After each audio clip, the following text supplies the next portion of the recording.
Laquelle côté de toi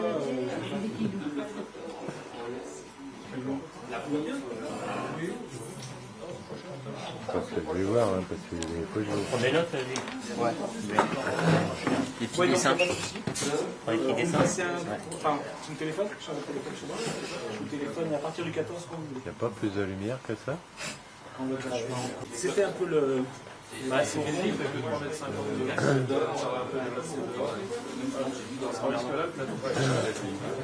Et là, la grue, elle le fait. Vous mettez comme. Non, mais la grue, oui, mais vous appuyez ici, quoi.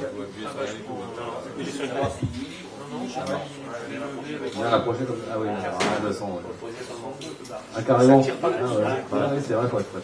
Je vais couper après. Donc, là, je vais vous parler donc, des nourritures vivantes.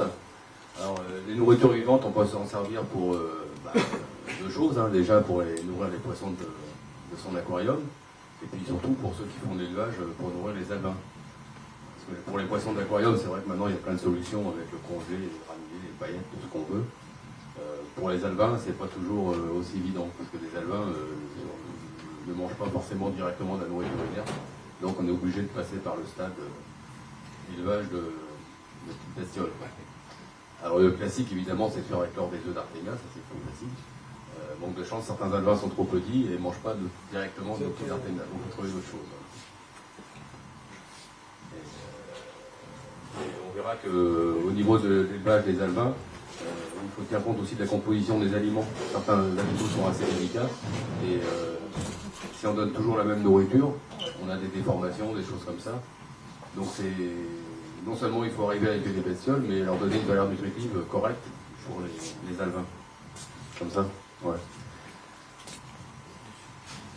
Donc on va déjà passer en revue les différents types de bestioles qu'il est possible d'élever.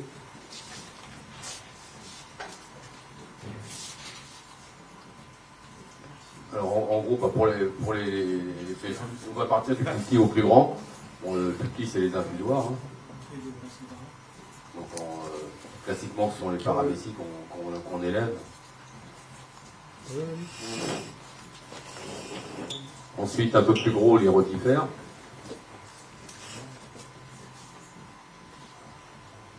Ensuite les artémias, mais donc les nopies d'artémia disons au niveau taille.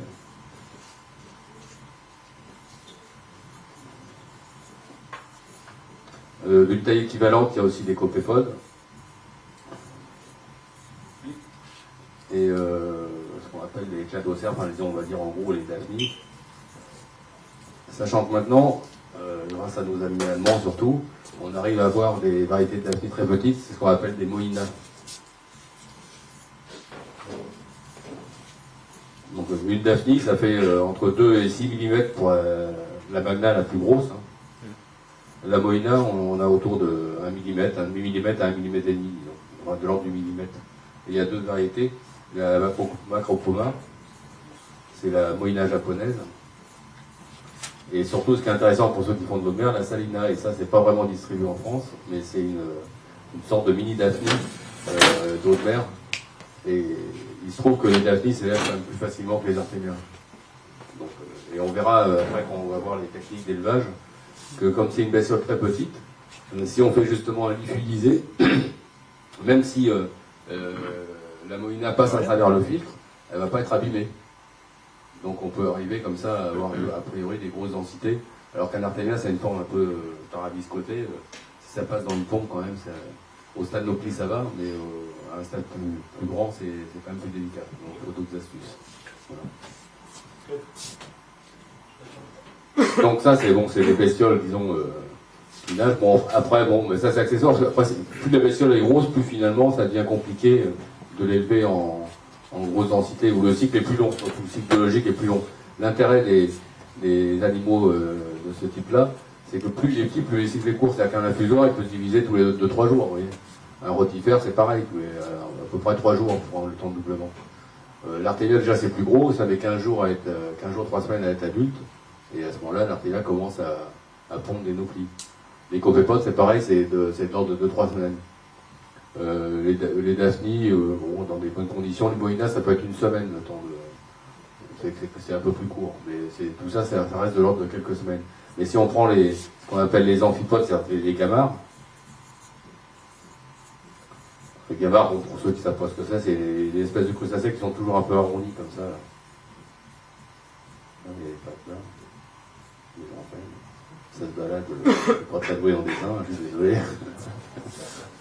Donc bon, des gamards, on trouve dans les roches vivantes aussi, on trouve ce genre de bestioles et ça prolifère. Alors ça par contre, c'est pas si élevé parce que ça arrive même à grignoter des granulés à poisson.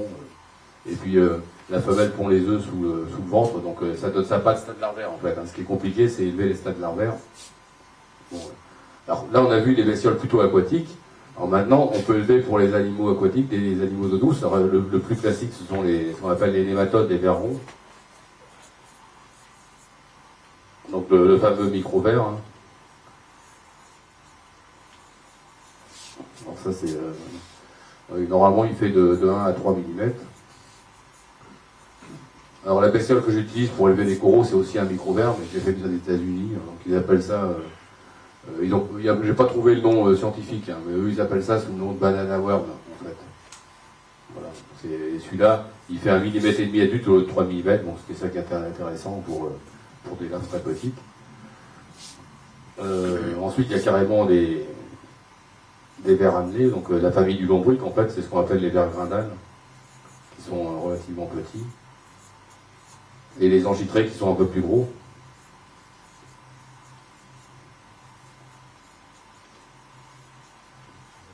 Et donc là, du coup, ces animaux-là, bon, le micro-ver, c'est aussi un animal assez frustre, du coup, il se multiplie très vite dans de bonnes conditions.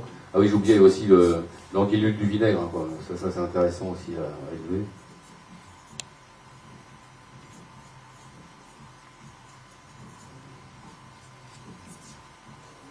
Alors, donc, l'angithré, par exemple, en plus, c'est une bestiole qui n'aime pas trop la chaleur. Donc, le cycle, c'est de l'ordre du mois. Donc pour avoir à partir d'une souche, pour avoir une culture d'angithré qui donne beaucoup, c'est vrai qu'il faut compter quelques mois.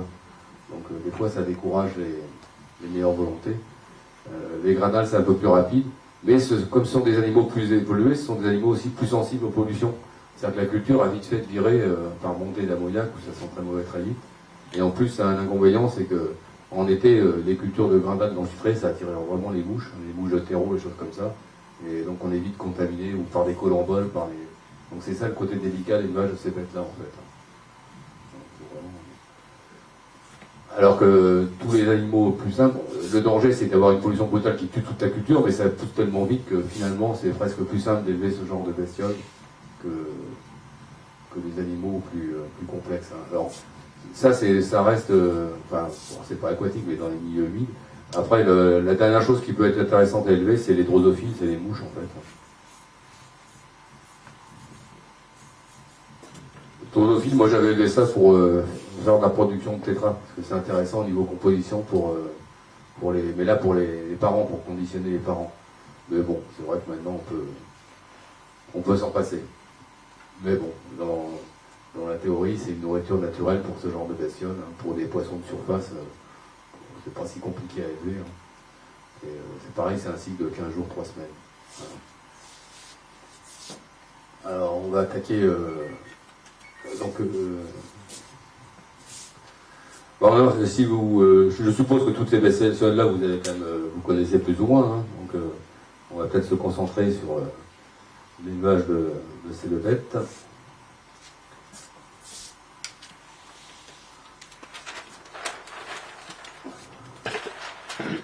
Alors, on va attaquer par les plus petits, un fusoir et rotifère, parce que finalement, c'est un peu le même genre de conditions.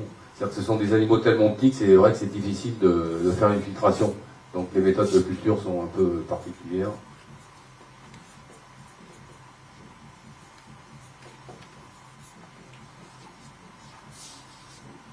Alors, bon, la méthode la plus simple en fait, c'est de mettre soit une nourriture liquide qui provoque un développement de bactéries, c'est les bactéries qui vont nourrir les infusoires ou les rotifères.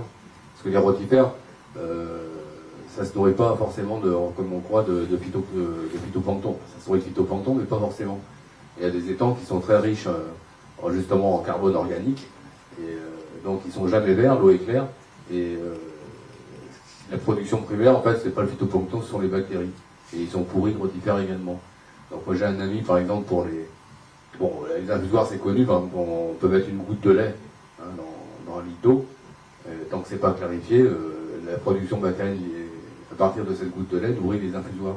Et il se trouve que ça marche très bien avec les rotifères également, en eau douce, hein, ils essaient en eau douce. Maintenant, le problème à ce moment-là, c'est que le lait, les matières grasses qu'il y a dans le lait, c'est pas forcément les oméga 3, oméga 6 que l'on recherche pour les alevins.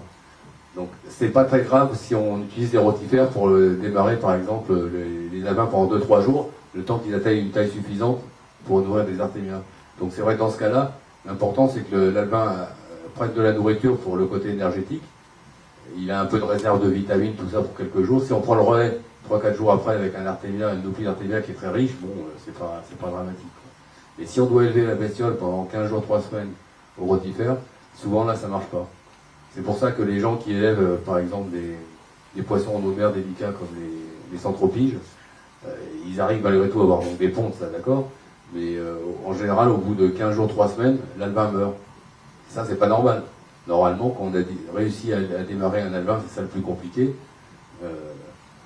Normalement, il n'y a plus de problème. Donc, il y a un problème parce que justement, ce sont des animaux qui sont exigeants au niveau alimentaire sur les fameux acides gras, entre autres. Et donc là, il faut travailler sur la composition de la nourriture sur le long terme parce que le poisson se nourrit uniquement de ça. Pendant 3 semaines, dans la nature, en fait, il y a une variété de zooplancton, de phytoplancton qu'on n'arrive pas à vraiment toujours bien recréer. Alors, donc là, si vous voulez, il existe aussi des systèmes intensifs d'élevage de rotifères, mais comme je disais, au niveau filtration, c'est quand même un peu compliqué. Donc, ce qu'on utilise pour pas avoir de problème d'ammoniac, on met des neutralisants d'ammoniac chimique, chimique si on veut, aussi chimique. Il y a un extrait de plante qui sert à ça, ou une espèce de poudre blanche, base de thiosulfate, je crois, qu'on peut mettre, on peut commander ça aux États-Unis. On utilise ça pour avoir 500 000 rotifères par litre. Nous, quand on est content, on a 4-5 000 rotifères par litre, on trouve qu'il y en a beaucoup. Donc, mais là, il faut reconnaître que ça réclame un suivi carrément. Toutes les heures, ils font ça dans des grands réacteurs à l'obscurité, d'ailleurs, c'est ça qui est un peu marrant. Et le pH, tout ça, c'est enregistré en permanence, le taux d'oxygène, donc bon, c'est vraiment un peu très compliqué. Voilà. Mais justement, on va voir un peu plus tard. Là, je vais passer aussi rapidement sur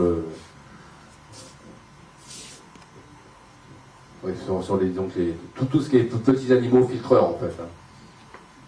Le problème qu'on a, c'est cette production d'ammoniac et le fait que comme ils sont petits, qu'ils nagent pas beaucoup, il faut trouver un système en fait d'épuration d'eau qui ne capture pas les bestioles qu'on veut élever. C'est ça qui est un peu compliqué.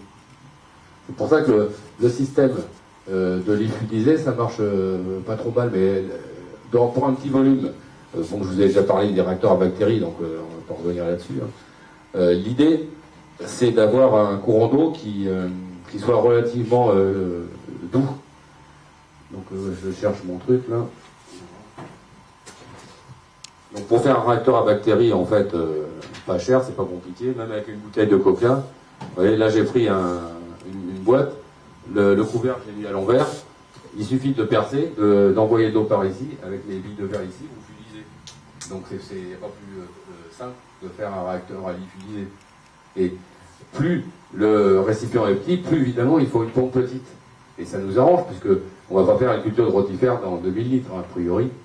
Donc avec les toutes petites pompes qui existent dans le marché, normalement on peut fabriquer un réacteur très facilement pour élever par exemple des artémias dans un récipient de 10-15 litres. Bah, oui, la bouteille de coca, a priori, ça suffit largement. Et comme pour ce charbon, là, il faut en gros une vitesse de remontée d'1 centimètre par seconde, 1 à 2. Là, ça doit faire 6 cm, ça fait un quart de litre. Donc ça fait un quart de litre en 5 secondes. Ça fait du 3 litres minute. Vous n'avez pas besoin d'avoir une très grosse pompe, une pompe de 120-150 litres heure, on a même du mal à trouver, on sera obligé de la brûler. Voilà. Et comme le charbon est très léger, j'ai déjà fait des essais avec des Naupliles d'artémia. Moi j'ai fait passer des Naupliles d'artémia quand j'étais aux Canaries dans des pompes de 100 mètres cubeurs. elle bouge pas. Hein. Donc dans un système comme ça, même si les noplis sont attirés, elles vont pas mourir des rotifères non plus. Mais il faut quand même pas que ça passe trop souvent. Donc l'idée en fait, pour tout ce qui est petites bestioles, donc on va mettre aussi Artemia, tout ça c'est le même genre de bestioles qui nagent pas vite, enfin au stade nopli en tout cas. Hein.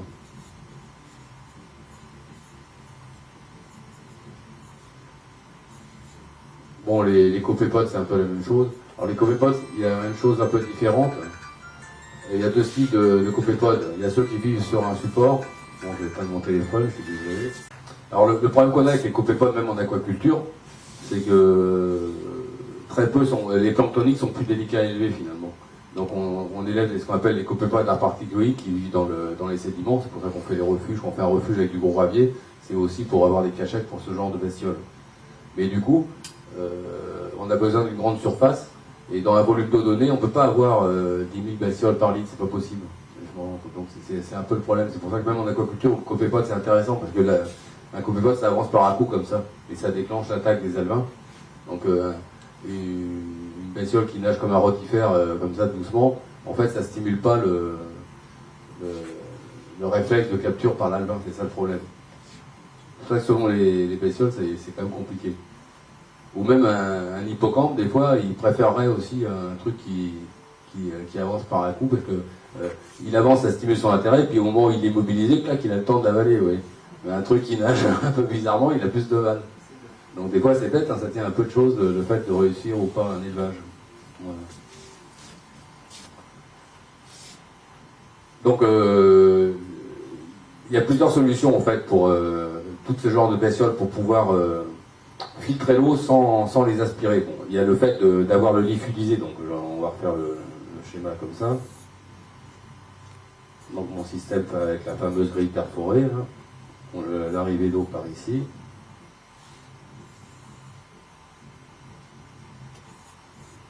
Les billes. Alors là je vous ai amené aussi différents types de billes. Bon ça c'est les billes qu'on utilise quand il y a un gros débit, elles font 8 mm. Mais si on veut faire des modèles réduits, j'ai trouvé aussi des billes d'1,5 mm. Donc s'il y en a qui ont envie de bricoler, je peux leur laisser. C'est en verre aussi. Mais là, comme elles sont petites, elles pèsent pas lourd, ouais, c'est pareil. Grâce à l'électricité statique, ça reste même collé sur le plastique, donc on peut faire circuler, vous allez voir. Mais c'est du verre, oui, au poids, c'est... Il faut vraiment un petit débit. Hein. Oui, mais justement, il faut un petit débit pour... si on élève des rotifères, ça nage doucement. Hein. Si on fait un brassage en repère à 40 volumeurs, c'est même pas la peine. Donc, comment? J'ai acheté ça, moi, en Allemagne, dans un truc de laboratoire. Non, mais une bille, c'est rond. Voilà. Un gravier, c'est pas rond, donc ça s'use pas. Oui, et puis c'est surtout que le passage entre les billes est toujours le même. C'est homogène. Alors qu'un gravier, il y a des graviers plus petits, plus courts, ils vont s'emboîter les uns dans les autres, et puis là comme c'est rond, ça roule, hein, quand on est comme ça. Donc, si on fait le système comme les réacteurs azéolites où on soulève, on descend, les billes se mettent d'office à plat, puisqu'elles sont rondes. C'est comme si on fait un tas de sable avec du gravier, on peut le faire monter assez haut. Si je veux faire un tas de sable avec des billes, mon tas de sable, j'ai des passages avec ça, parce que dès qu'il y a un angle de 10 degrés, les billes elles vont rouler et puis on ne pourra pas monter. Ouais.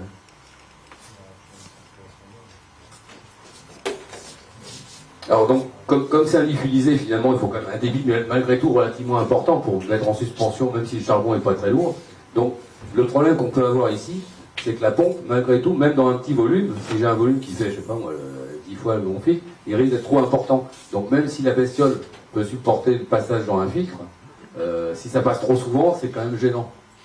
Donc l'idée, comme le principe du réacteur à bactéries, c'est que quand les bactéries qui poussent, parce qu'il y a une pollution forcément, parce que là en plus on nourrit pas mal, une culture de bestioles, on nourrit beaucoup justement pour avoir beaucoup d'animaux, les bactéries qui repartent, en fait, resservent de nourriture, et si on veut, on est obligé de garder le débit pour le filtre. Si on veut pas avoir un débit de circulation aussi important au niveau de l'élevage lui-même, en fait l'idée c'est de mettre le réacteur dans un autre récipient, comme ça, avec mettons une ouverture.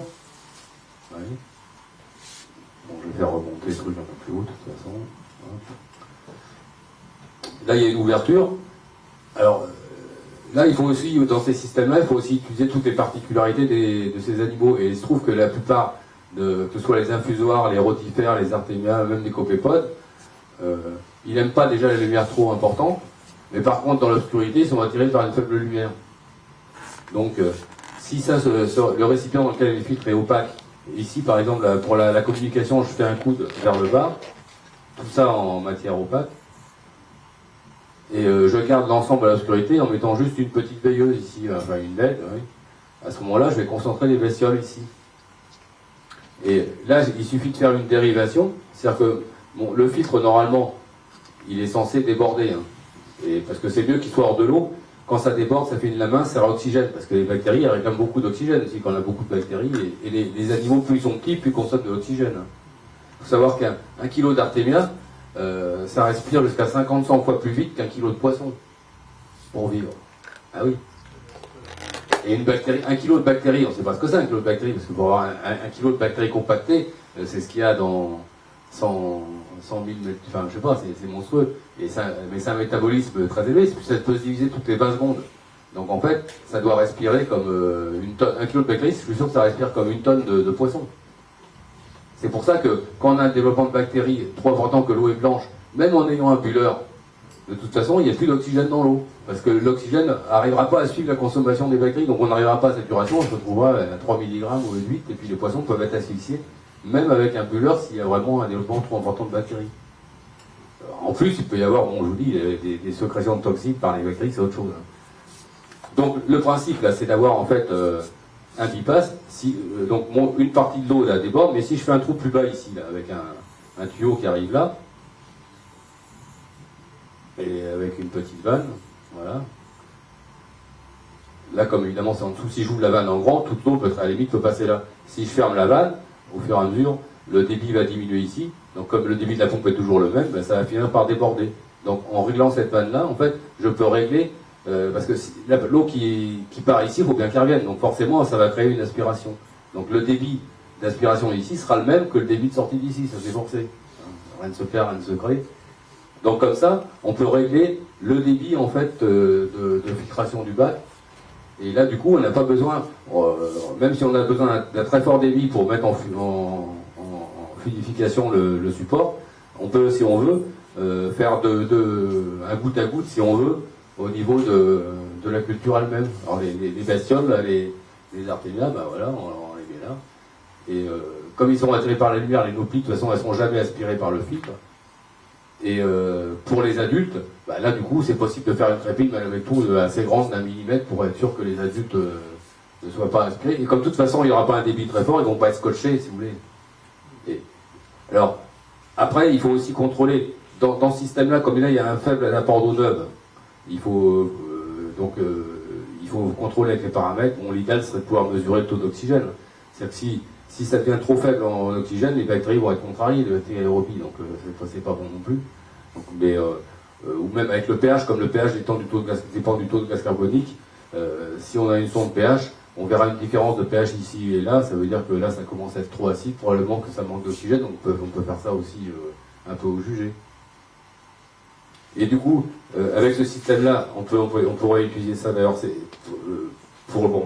là on commence à dévier, il faudra que je fasse un truc sur les réacteurs à bactéries Mais en fait, pourquoi les gens ont un problème avec les réacteurs à bactéries? Parce qu'il y a un gros débit, donc en fait c'est trop puissant.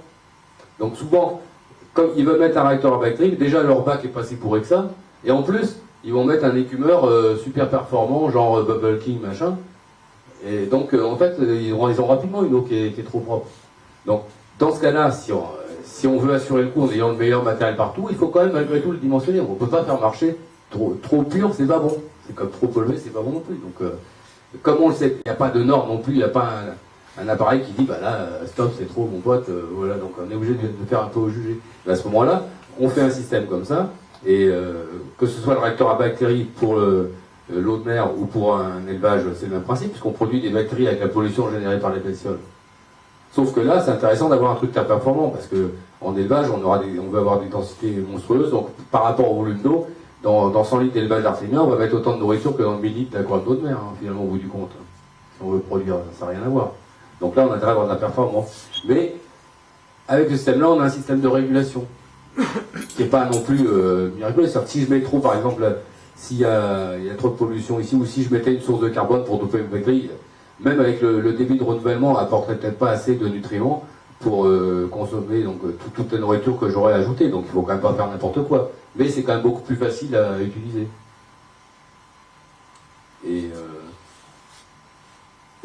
Donc pour ce qui nous intéresse aujourd'hui, pour l'élevage des bestioles, ben, le test de toute façon qu'il faut faire, c'est souvent c'est le test ammoniac, qu'on n'utilise pas trop en eau douce parce qu'on n'a justement pas assez de charge, mais souvent c'est l'ammoniac qui tue les animaux. Donc si en phase de réglage, c'est vrai que ça serait intéressant de mesurer l'ammoniac 1 ou 2 heures après avoir mis la nourriture pour voir si on n'atteint pas un seuil trop gênant. Mais, alors en eau douce, il faut savoir que l'ammoniac dépend, la toxicité de l'ammoniac dépend du pH, hein, puisque ce qui est toxique, c'est l'ammoniac gazeux, le NH3, l'ammoniac ammonium, NH4+, lui est beaucoup moins toxique. Donc si on a un pH acide, tout l'ammoniac, 99%, en dessous de, je crois que c'est 6,9, tout l'ammoniac sous forme d'ammoniac NH4, pas toxique. Donc si on a un pH à la limite autour de 7, on ne craint pas les montées d'ammoniac, à moins d'exagérer vraiment. Et par contre, quand on est à un pH de 8,5, on n'a plus que 90% ils se forment d'ammoniac toxique. C'est pour ça qu'au pH très élevé, c'est beaucoup plus gênant. Alors, il se trouve que la plupart des bestioles, à part les artémias qui préfèrent quand même des eaux alcalines, mais finalement on se contente très bien d'eau acide. Donc ça tombe bien, c'est pour ça qu'on les considère souvent plus résistants. C'est pas vraiment qu'ils sont plus résistants, c'est que comme ils sont souvent en eau acide, ils supportent chimiquement l'ammoniac est moins toxique, donc ça les arrange. Et c'est pour ça aussi que des cultures, même un rotifère, un infusoire, on se dit bon c'est n'importe quelle bestiole, on va prendre l'eau du robinet. Ben non. En fait, ce qui est important pour ce genre de bestiole, c'est aussi les caractéristiques de l'eau. C'est-à-dire qu'il vaut mieux prendre de la Volvic pour élever des infusoires ou des rotifères que de la Contrex qui a un pH de 8,5 ou que de l'eau du robinet où c'est encore pire. Et dans l'eau du robinet, il y a aussi des métaux lourds, toutes ces bestioles-là sont sensibles à ça. Donc des fois, on se demande pourquoi on ne réussit pas un élevage, mais c'est pas forcément parce qu'on n'a pas pris la bonne méthode, le bon engrais, c'est surtout qu'on a pris l'eau de départ qui pourrit. Il faut faire très attention à ça. Hein, c'est pour le chlore peut gêner. Le chlore aussi, mais le chlore maintenant, bon, il y a un tas de produits pour nettoyer les chlores, donc normalement, si on prend de l'eau du robinet, c'est vrai que maintenant tout le monde n'a pas l'habitude de mettre les neutralisants chlore. Normalement, en tout cas, on sait avoir la première fois, après ça marche pas. Bon, en tout cas, le produit est distribué partout sous 50 marques, donc ça, c'est pas trop le problème. Et ces produits-là neutralisent aussi les métaux, donc si on peut. Mais de toute façon, si on a de l'eau du robinet qui a un pH trop élevé, un pH trop élevé, c'est moins bien parce que l'ammoniac, s'il y en a, sera toxique plus rapidement. Là, on travaille avec combien là, 10 litres? Oui, si on a de l'élevage, c'est vrai qu'il n'y a pas de raison de 10 litres. Déjà, on sort un paquet de bestioles. Hein, c'est pas un truc. On peut investir dans la levure. Oui, voilà, oui. Quand c'est des rotifères, déjà, on a 4-5 litres. Franchement, si on arrive à 500 000 par litre, il y a de quoi nourrir un paquet d'éleveurs. Nous, on a besoin en général d'élever une portée pendant une semaine. Donc déjà, si la culture se maintient à peu près correctement, bon, on n'a pas besoin d'avoir des exigences. C'est pour ça qu'en utilisant ce genre de petit système, qui peut être fait, ce qui est intéressant, c'est qu'il peut être fait en modèle réduit. Surtout avec les... Là, j'ai pas eu le temps, malheureusement, de m'occuper de ça, mais c'est pour ça que je vous ai donné les billes, s'il y a des amateurs. C'est que, avec les billes plus petites, avec plus de perte de charge, on peut facilement faire, je pense, un lyophilisé de 30 ou 40 mm de diamètre. Et ça pourrait permettre de faire un filtre qui suffirait pour élever des rotifères dans 3-4 litres, par exemple. Et surtout que pour ce genre de bestiole, comme ça peut virer très vite, c'est souvent plus prudent quand même d'avoir 2-3 cultures, pas mettre tous les deux dans le même panier. Parce qu'on a vite fait de louper une culture, donc si on veut garder les souches, c'est vrai que c'est quand même pas mal d'avoir plusieurs récipients.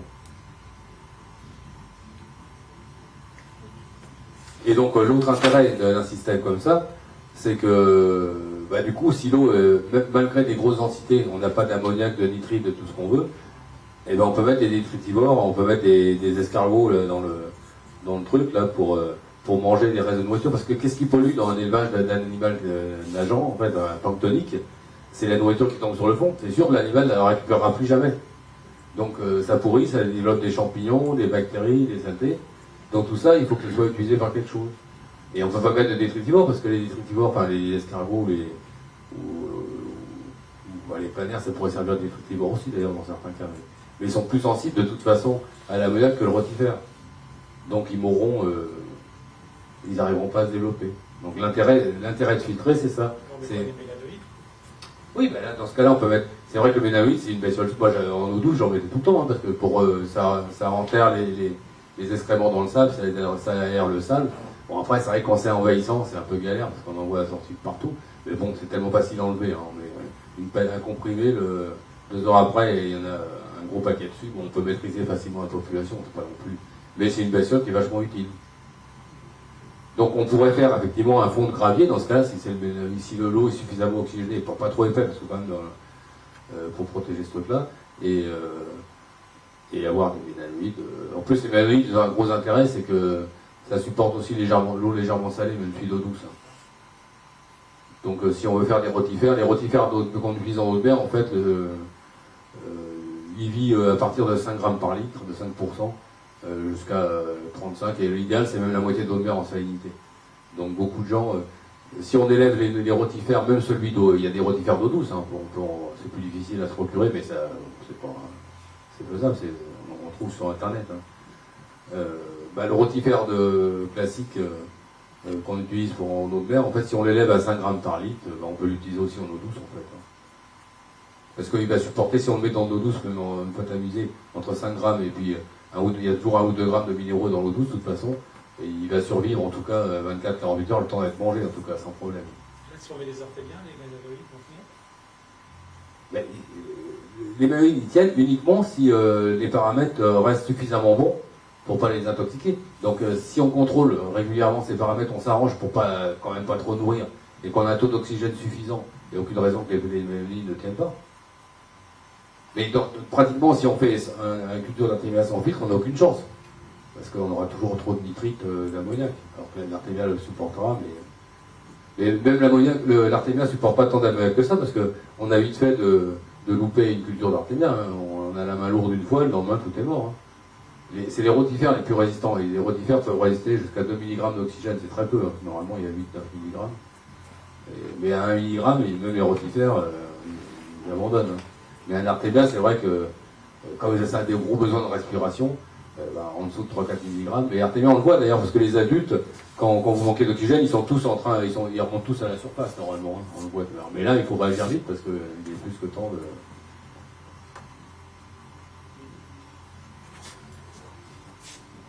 Donc, a priori, je vous dis, l'intérêt d'avoir un filtre, c'est qu'on peut avoir des plus grosses densités de bestioles, parce que de toute façon, ça va pomper l'ammoniac. Et alors justement, pour un réacteur, comme l'ammoniac c'est dangereux, en fait les bactéries ont besoin d'ammoniac et elles servent de l'ammoniac avec du sucre en général pour faire un acide aminé, une protéine. Bon, en tout cas, quand je dis du sucre, c'est une source de carbone. Donc, si on utilise par exemple un réacteur où on mélange le charbon avec quelques grains de biopellets, je vous dis en maîtrisant, parce que là-dessous ça sera pollué, donc on a intérêt à en mettre trop. Les bactéries, au même temps qu'elles consomment la biopellette, la source de carbone, que ce soit de la vodka, du sucre ou de la biopellette, elle va avoir besoin de 20% d'azote. Donc, comme le débit est quand même assez important, de renouvellement ici est assez important, en fait, il y a toutes les chances que tout l'ammoniac, en dosant bien, si on connaît, à la limite, si on connaît la quantité d'ammoniac générée par la culture, c'est pas évident, on peut avoir une idée avec la quantité de nourriture qu'on donne. Si on connaît le taux de protéines, bon, c'est un calcul, il faut être un peu biochimique, enfin ça se fait. Si vous voulez le savoir, je vous dirai, en gros, le taux d'azote qu'il y a dans telle nourriture, avec l'étiquette, on peut le savoir. On a au moins un ordre de grandeur. Donc, comme on sait que dans la matière vivante, il faudra 20 fois plus de carbone, on saura que si on produit 1 gramme, par exemple, d'azote sous forme d'ammoniac par jour dans le bac, il faudra 5 grammes de carbone pour consommer tout ça. Bon, 1 gramme, c'est énorme, parce que c'est en poids sec, donc on a 1 milligramme. Donc, on pourra savoir si, en gros, sachant qu'une biopellette, mettons que même si elle est consommée assez rapidement, elle va durer 3-4 mois, on saura que par exemple, si on a besoin d'1 gramme de biopellette par jour, on sait qu'avec... on n'a pas raison de mettre plus de 100 grammes de biopellette, parce que ça dure déjà pour 3 mois, pour pas avoir trop de... On peut avoir une petite idée. Mais après, de toute façon, c'est pas si important. L'important, c'est de le faire expérimentalement, progressivement. C'est-à-dire que quand on ne sait pas, on met une cuillère à café. Si c'est pas assez, avec les tests, on voit que l'ammoniac est encore trop élevé. 2 jours après, on en met une deuxième. Et puis à un moment donné, ça vient s'équilibrer. Donc on saura après pour son système C'est pas non plus, on n'est pas obligé de... Moi, c'est mon... J'aime bien avoir des ordres de grandeur, c'est pour mettre au point le truc, pour avoir le dimensionnement quand même un peu global, c'est intéressant. Mais après, en usage, finalement, on s'en fiche. Hein. On fait ça expérimentalement. La biologie, c'est expérimental aussi. Hein. Ce qu'il faut, c'est comprendre le principe, comment ça marche. Comme ça, si on modifie quelque chose, on sait en gros sur quoi on agit, voilà. Et après, on regarde ce qui se passe. Hein. C'est pas non plus, il n'y a pas besoin d'être polytechnicien pour s'occuper d'un bac non plus. Hein. Pas non plus, faut se servir. Bon, après, ça devient du bon sens. C'est un problème de robinet en fait au bout du compte. Hein. C'est tout. Hein. Mais ce qu'il faut, c'est toujours un système où on peut intervenir sur le fonctionnement du truc. C'est pour ça que j'appelle ça moi un réacteur. C'est quoi? Un réacteur, ça se règle. C'est comme un moteur, il y a un pédale de frein, un accélérateur, voilà. Ben, là c'est la même chose. Mais si on appelle un truc un réacteur, on peut régler rien du tout, bon ben, voilà. Il y a très peu de chances que ça marche dans tous les cas de figure. Alors que là, au début, si on n'a pas trop de bestioles, parce qu'on met par exemple des nauplies d'artésia, elles sont petites au départ, ben on va pas faire, il n'y a aucune raison de faire passer un trop gros débit là-dessus, et au fur et à mesure que les bestioles poussent, ben on ouvre la vanne, et puis voilà, sachant qu'on a de la réserve, parce que si vous avez par exemple 10 litres de culture, une pompe, même si c'est un truc de 8 cm, c'est pas énorme, mais il faudra quand même 150-200 litres heure. Hein. Donc c'est sûr, vous n'allez pas passer 150 litres heure dans la culture d'artésia, c'est trop, en débit, ça va, même si on fait des systèmes, ça sera... Alors qu'avec ce système-là, ben vous savez qu'au maximum, vous pouvez faire 100 litres heure, mais bon, en tout cas, vous pouvez faire 2 litres heure de passage à travers ça, 4, 5, 6, vous pouvez monter très progressivement. Alors, après, s'il y a une grosse pollution ici, que là, il n'y a pas assez d'eau qui passe là ça va tout épurer, c'est sûr, puisque le truc est largement surdimensionné. Mais le débit d'eau neuve sera insuffisant pour diluer la saleté. Donc, à un moment donné, il faudra sûrement ouvrir de plus en plus fort, il faudra quand même surveiller ça. Mais il y a un test qui sera pratique à faire, c'est que si les biopellets, comme je disais, les bactéries qui poussent dessus, elles consomment l'ammoniac, c'est-à-dire qu'il n'y aura pas de nitrite. Cet ammoniac-là peut pas être transformé en nitrite, il sera pompé directement par les bactéries.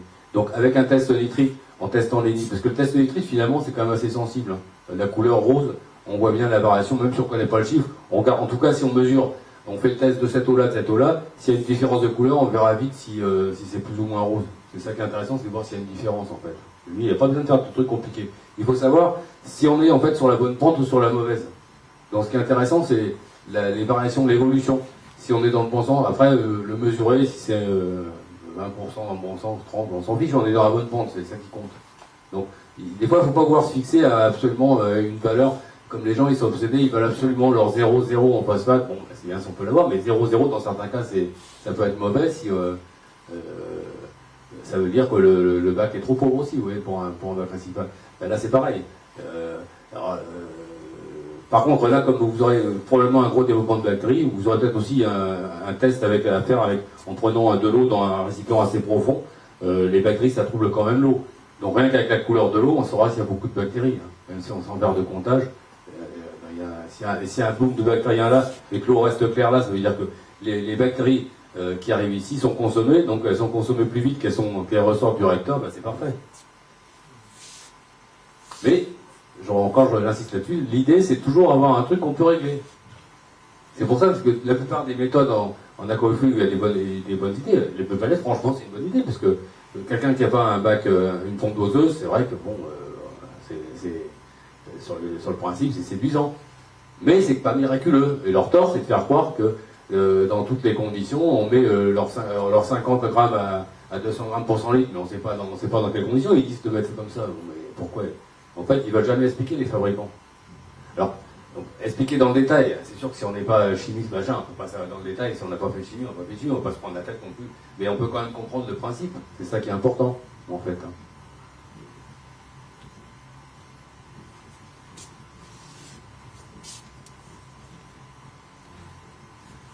Donc, il n'y a plus qu'à faire.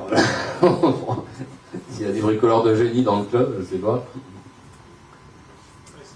Et donc, mais ce principe-là, c'est un principe qui est valable aussi pour la filtration d'un bac, parce que je veux dire, trop filtrer un bac, ça peut être gênant. Oui, mais c'est pour ça que j'ai pensé. Il faut l'appliquer au rap, justement, qu'il soit à charbon ou à biopellette. Voilà. Comme ça, si tout le débit passe là, mettons qu'il y a le bac au-dessus en récifal qui débarque là-dedans. Là. Si le débit là-dedans est très grand, bah, tout l'ammoniac qui est généré au moment de l'extraction des poissons 2-3 heures après avoir va être pompé en une demi-heure par le réacteur, donc il ne restera plus rien pour les cours. Mais si on le fait arriver ici, et que là il y a un débit 3-4 fois plus lent, bah, l'ammoniac va rester dans le bac 3-4 fois plus longtemps. Il va finir par disparaître, mais il va rester en contact avec le corail plus longtemps, ce qui va lui laisser le temps d'en absorber suffisamment. Maintenant, la difficulté, c'est de savoir quand est-ce que c'est trop d'ammoniac, pas assez. Bon, voilà. Enfin, c'est jamais trop d'ammoniac dans le sens où on nourrit jamais un bac récifal pour qu'il y ait une montée d'ammoniac qui soit dangereuse pour les poissons, par contre. Hein. Alors, c'est de la rigolade. Hein, quand, 1 kg de poisson par mètre cube en récifal, c'est le bout du monde. Hein, donc, les anguilles, on a 600 kg par mètre cube. Hein, il y a plus d'anguilles que de poissons. Bon, bah là, il faut mettre de l'oxygène pur et tout le bazar, ça devient compliqué. Hein. C'est pas, voilà. Mais ce que je veux dire, c'est pas... Et souvent, comme on n'a pas, nous, les moyens, de toute façon, de faire analyser, ça coûte trop cher, tout le monde ne veut pas se payer des trucs électroniques, ben, je vous dis, là, le plus simple pour gérer ça, savoir si son truc marche, c'est tester les nitrites. Au début, pour savoir si le filtre commence à s'ensemencer, et dès qu'on n'a plus de nitrite dans cette partie-là, on va s'en tourner même à la limite à vide ou avec une bestiole, un poisson pour ensemencer le cycle biologique, mais pas forcément mettre les bestioles tout de suite. Parce que c'est vrai que la première culture qu'on va faire en Artémia, souvent on la foire, parce que quand on n'a pas de filtre, moi j'ai éclairé 24 heures sur 24 pour avoir un développement d'algues sur les parois, et mine de rien, ça suffisait pour absorber un peu d'ammoniac. Mais la première fois, c'est vrai que la culture, souvent, bon, la main lourde, c'était foutu. Et c'était au bout de 2-3 fois, quand le truc était un peu bien recouvert d'une pellicule, c'était biologisé en fait, recouvert d'une pellicule d'algues, là on y arrivait. Mais avec un système comme ça, c'est sûr que ça marche, hein, y a pas de... Ça peut être utile d'ensemencer? Oui, bon, on peut toujours mettre ensemencer dans les bactéries. Moi, je sais plus quoi penser de leurs bactéries, parce qu'on ne sait jamais ce qu'ils mettent dedans. Alors, les bactéries classiques, si on n'est pas pressé, hein, ma Mignette, je me rappelle, il y a déjà 15-20 ans, je crois qu'il avait fait des essais. À l'époque, c'était le sable Laporte, le sable vivant Laporte. On gagnait 4 jours. De toute façon, même quand on met des bactéries, il faut le temps qu'elles s'installent sur un substrat neuf. C'est ça le problème. Le plastique, par exemple, c'est un très mauvais substrat pour les bactéries. Donc, elles mettent un paquet de temps. Et quand elles se développent, elles ont une espèce de colle. Et quand la bactérie meurt, la colle reste sur le support. C'est pour ça qu'un filtre, s'il n'a pas servi, vous l'avez laissé à sec, même 10 ans, quand vous le remettez en eau, il va se recoloniser beaucoup plus vite qu'une mousse neuve. Ça n'a rien à voir. Parce que le truc est devenu plus rugueux, les nouvelles bactéries vont s'attacher beaucoup plus vite. C'est pour ça que plein de gens sont enquiquinés avec leur petit bac avec le filtre avec la mousse, là, parce que ils commencent à nettoyer le filtre à peine en eau, toutes les semaines ils nettoient leur filtre. Donc en fait, ces filtres-là, déjà c'est pas terrible hein, la mousse, mais souvent il faut carrément 1 mois et demi avant que ça soit ensemencé. Mais même si on met des bactéries, parce que c'est le temps que les bactéries peuvent se mettre pour se coller et fabriquer le biofilm, c'est long. Alors qu'il y a d'autres substrats comme des céramiques où ça se fixe beaucoup plus vite par contre. Hein, donc, c'est pour ça qu'un filtre simple avec une mousse, bon, c'est bien. Bon, une fois qu'il est ensemencé, ceci dit, ça marche. Hein. Si on se contente de l'essorer vite fait, sans trop y toucher, ça marche aussi. Hein, c'est pas... Mais c'est quand même mieux d'avoir... Et c'est pour ça que, même en eau douce, moi j'ai toujours... ça va toujours plus histoire d'utiliser, peut-être que je suis feignant, hein, mais c'est surtout que c'est un truc qui est incolmatable, qui marche toujours pareil, comme il est incolmatable. Donc on peut compter dessus. Si on mélange, on met le charbon entre 2 couches de ferment, quand la filtration mécanique s'encrasse, on perd du débit forcément. Et en plus, il y a des bactéries qui se mettent sur la filtration mécanique, donc le lit biologique qui devrait être au-dessus, il a moins de nutriments, parce que c'est pompé, si on le laisse trop longtemps, le filtre mécanique devient aussi biologique. Donc c'est pas régulier comme fonctionnement. Et quand on le nettoie, on prend un coup de sang dans la barre tous les 3 mois, on dit hop, on vire 90% des bactéries, donc on joue au yo-yo, c'est pas stable. Donc sur le principe, c'est jamais bon de mélanger une filtration mécanique et une filtration biologique. On laisse la filtration mécanique et on met à ce moment-là un autre filtre à part avec du perlant, tout ce qu'on veut, et là on peut le nettoyer tous les 15 jours, tous les jours, tous les 2 jours, on s'en fout. Parce qu'on a toujours ça qui permet d'avoir... Et donc pour des élevages justement de bestioles où c'est des très grosses densités, là c'est particulièrement important que le filtre fonctionne toujours de la même manière. Parce que la bestiole, hein, si c'est des infusoires qui se reproduisent en permanence, ça double tous les 3 jours. Donc si on nourrit évidemment. Hein. Donc si on met la même nourriture, on est toujours en phase d'accélération. Donc on ne peut pas se permettre, si on perd 30% de filtration d'un coup, les bestioles elles continuent à se reproduire, elles polluent pareil, et du coup elles polluent suffisamment pour s'auto-intoxiquer. C'est pour ça qu'il faut un système un peu plus fiable, enfin, compliqué, c'est pas si compliqué que ça, hein, au bout du compte. Hein. Il faut penser... Mais par contre, je vois aussi pour les réacteurs à batterie, beaucoup de gens, ils utilisent ce genre de réacteur. Parce que ça se vend, c'est pas cher, hein, avec le fond là. Et bien en fait, même les Deltec sont comme ça. Là. Il y a un tube central qui arrive au fond, qui envoie l'eau là. Et puis après, il y a le départ d'eau dans l'autre sens là. Alors le problème, si on fait un réacteur fusée là avec le charbon ici comme ça, l'eau quand elle arrive ici, elle arrive quand même avec force. Donc les particules de charbon, elles sont entraînées par l'eau, puis elles tapent contre le fond et elles s'usent. C'est pour ça que j'ai vu sur des forums des gens qui disaient que mon écumeur il est noir. Les bactéries, le charbon s'use. Ben oui, ils s'usent parce c'est un mauvais système. Parce que quand l'eau arrive par-dessus, qu'on voit le charbon qui ondule doucement comme ça, il risque que c'est jamais noir. Hein. Et en plus, si c'est noir, ça veut dire que le charbon est usé, ça veut dire qu'on n'a pas de bactéries. Parce que les bactéries sont censées pousser sur le charbon. Si le charbon est décapé, ça veut dire que les grains sont tout le temps nettoyés, il ne peut pas y avoir de bactéries qui poussent dessus, donc de toute façon ça ne marche pas. Mais je trouve que des fois les gens sont quand même terribles, parce que au lieu de poser la question de savoir pour ça, non, ils ont tendance à dire en gros c'est de la merde quoi. Ils ne se sont pas demandé s'il n'y avait pas quelque chose à modifier pour que ça ne s'use pas. Bah si. Et ça, moi quand j'étais au Canada, il y avait une boîte qui s'appelle TMC, ça existe toujours, hein, Tropical Marine Center. Ils avaient fait des filtres à liquidiser de ce style-là. Et là, ils mettaient du gravier, enfin du sable rond, style leurétique et tout rond, du sable d'aragonite en fait, hein, comme support, parce que c'est pas trop dur, pour pas que ça bouffe le plastique. Mais s'ils avaient fait un système comme ça, il n'y aurait pas eu de problème. Donc cela, on ne peut pas les bricoler. Mais si, c'est pour ça que vous faites le schéma, c'est parce que vous pouvez le bricoler. Je vais vous amener ça, c'est glavie. Il suffit là, même en bricolant, hein. Là j'ai mis le pot à l'envers, j'ai pas percé les trous, il suffit de percer des trous avec une perceuse de 4-5 mm, puisque les billes font 8 mm. Par ici, on fait un autre trou pour brancher la petite pompe, et puis on fait un truc avec une bouteille de coca, avec une petite pompe. Et en plus, même si le récipient là est assez étroit, en fait, on n'a même pas besoin de mettre de grille. C'est-à-dire qu'on met l'arrivée d'eau avec quand même une crépite pour pas que les billes rentrent dans le truc, hein, dans la pompe. Et il suffit de mettre un peu plus de billes, comme les espaces pour les billes sont assez réduits, ça fait une perte de charge assez importante. Et en fait, si on met une couche assez haute, l'eau finira par passer sur toute la surface. Sur une petite surface, sur une grande c'est plus compliqué, puis il y aura plus de passage préférentiel. Mais là, il suffit de passer un trou là, un petit bout de crépine d'aspiration de pompe, n'importe quoi, hein, qu'on vend. On met à ce moment-là 4-5 cm de billes par-dessus, et puis voilà, c'est tout. Donc c'est pour ça que je vous le montre, c'est parce qu'en fait, on peut bricoler ça pour 3 francs 6 sous. On n'est pas obligé de dépenser 150 € pour un réacteur à bactéries, je vous le dis tout de suite. Hein. Bah, je n'aurais pas osé ça, mais non. Et pour ceux qui ont déjà ce réacteur, lequel? Celui-là comme ça, hein, avec le fond. ouais. Bah, le fond, à ce moment-là, non. Bah, à ce moment-là, c'est comme le Deltec. Il y a un Deltec qui est très bien, il a une grille perforée là autour. À ce moment-là, l'eau arrive par le dessous, mais le charbon n'est jamais là. Donc, par-dessus la grille, on met des billes de verre plutôt que leur mousse à la noix, parce que la mousse, elle se colmate. Donc, après, c'est casse-pied qu'on est obligé de virer. Non seulement c'est casse-pied de le démonter, parce qu'il faut s'en apercevoir le jour où il faut le démonter, parce qu'après, s'il s'arrête, c'est un truc qui est fait pour marcher en continu, ça. Si ça s'arrête trop longtemps, c'est gênant. Parce que le bac, de nouveau, redévie. Donc, on peut quand même modifier. C'est-à-dire que moi, les Deltec, à la boutique, quand les gens m'en demandent, j'ai que cela, donc je suis bien obligé de faire avec. Hein, donc, il y a la grille. Au moins, il y a la grille comme ça, perforée, avec des trous assez gros. Donc, je leur mets 3 cm de billes ici. Je vire les 2 mousses. Et puis, du coup, l'eau, elle arrive ici, mais sans particules, donc ça va rien user. Et puis là, après, elle remonte, c'est pareil. Mais, si vous voulez, là, ils ont fait un moulage, bon, c'est plus design, tout ce qu'on veut, mais c'est compliqué parce que, en fait, il suffit de mettre une pompe en bas, puis c'est mieux que ça redescende comme ça ruisselle, ça réoxygène, comme les bactéries ont bouffé d'oxygène.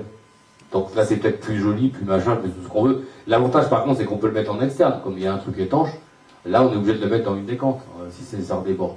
Donc, il ne faut pas non plus. Maintenant, si on aime bien avoir une installation nickel, on a le droit, hein, c'est pas. Mais en tout cas, il faut le modifier pour que ça fonctionne correctement. Maintenant, quand on a les moyens de tout ça, moi je sais pas, hein, il y a des gens qui aiment bien que ce soit nickel sur le truc, avoir un truc au carré, donc en soi c'est très bien. mais on peut récupérer aussi les anciens filtres externes EM pour faire le... Oui, bah, j'ai fait ça. Ceux qui sont pas trop gros en diamètre, ça va. Le problème, c'est que pour avoir un liquidisé, franchement, ne dépassez pas 15 cm. Après, on n'arrive pas à... Après, on voit que ça bouge en surface. Par exemple, si je dessine un peu comme ça, ça va bouger un peu ici, puis on voit que le charbon descend, il y a une zone calme là, parce qu'il y a un passage forcément préférentiel, plus c'est large. Donc en fait, déjà avec 12 cm, on peut passer presque 1000 litres/heure. Et comme en eau de mer, par exemple, il faut un litre de charbon pour 1000 litres, bon, vaut mieux en mettre 2 petits qu'un gros. Et en plus, ça coûte pas plus cher parce que le plastique, plus c'est gros, plus c'est épais. En fait, on a plus de poids de plastique dans un gros réacteur dans un gros tube de 25 cm de diamètre. En général, ça fait 6 cm d'épaisseur, 6 mm d'épaisseur. On a plus de poids de plastique que dans 2 tubes de 15. Donc ça coûte plus cher, de toute façon. Alors, c'est toujours mieux si on a un appareil, mais non, pourquoi en fait 2, c'est pas plus mal. Donc en fait, si pour des très grosses, même pour des très grosses installations, on aurait mieux installer 100 réacteurs de 15 cm de diamètre qu'un seul d'un mètre 50. C'est ingérable. Après, avec la surface, forcément, il y a pas ça préférentiel. L'eau, elle va où c'est plus facile. Donc, sur une grande surface, il y aura plus facilement un endroit où il y a un courant qui se crée, moins de charbon, on sait rien. Donc, bon, c'est fatal. Ça préférentiel. 15 cm, c'est une bouteille normale. Donc, 15 cm, c'est déjà plus gros. Non, mais une bouteille normale, style Coca, c'est 8-10 cm. Déjà, ça suffit pour un bac de 500 litres. Hein, c'est pas... Bon, enfin, bon, après, c'est du. Pour un élevage, si vous voulez, de compléments, on va pas investir, on va quand même pas dépenser 300 € pour monter un élevage pour produire 50 grammes d'artémieux par semaine. Donc c'est un peu ridicule de dépenser une fortune. Donc là, on fait un bricolage comme ça, on a dit c'est très bien, quoi.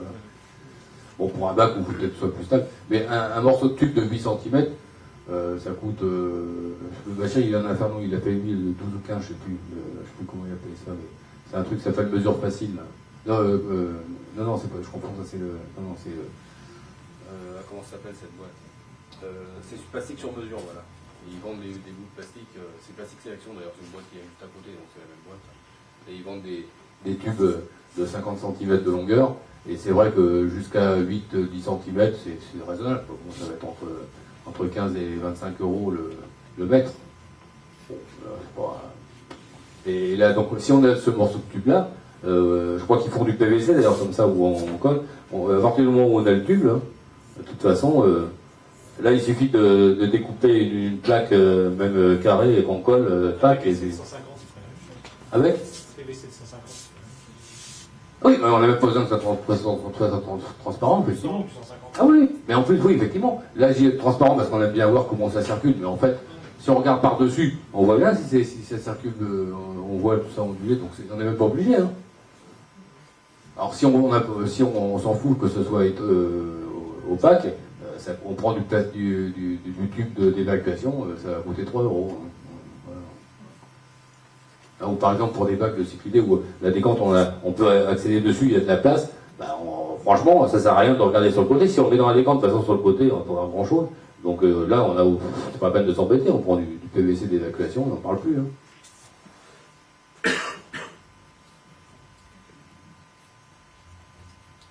Et là, il y a tellement de bactéries qui peuvent se développer que, au photomètre, on voit la différence entre phosphate, nitrate, c'est pas utilisé par des bactéries aérobiles, mais entre phosphate, on voit la différence entre la sortie du réacteur et le bac.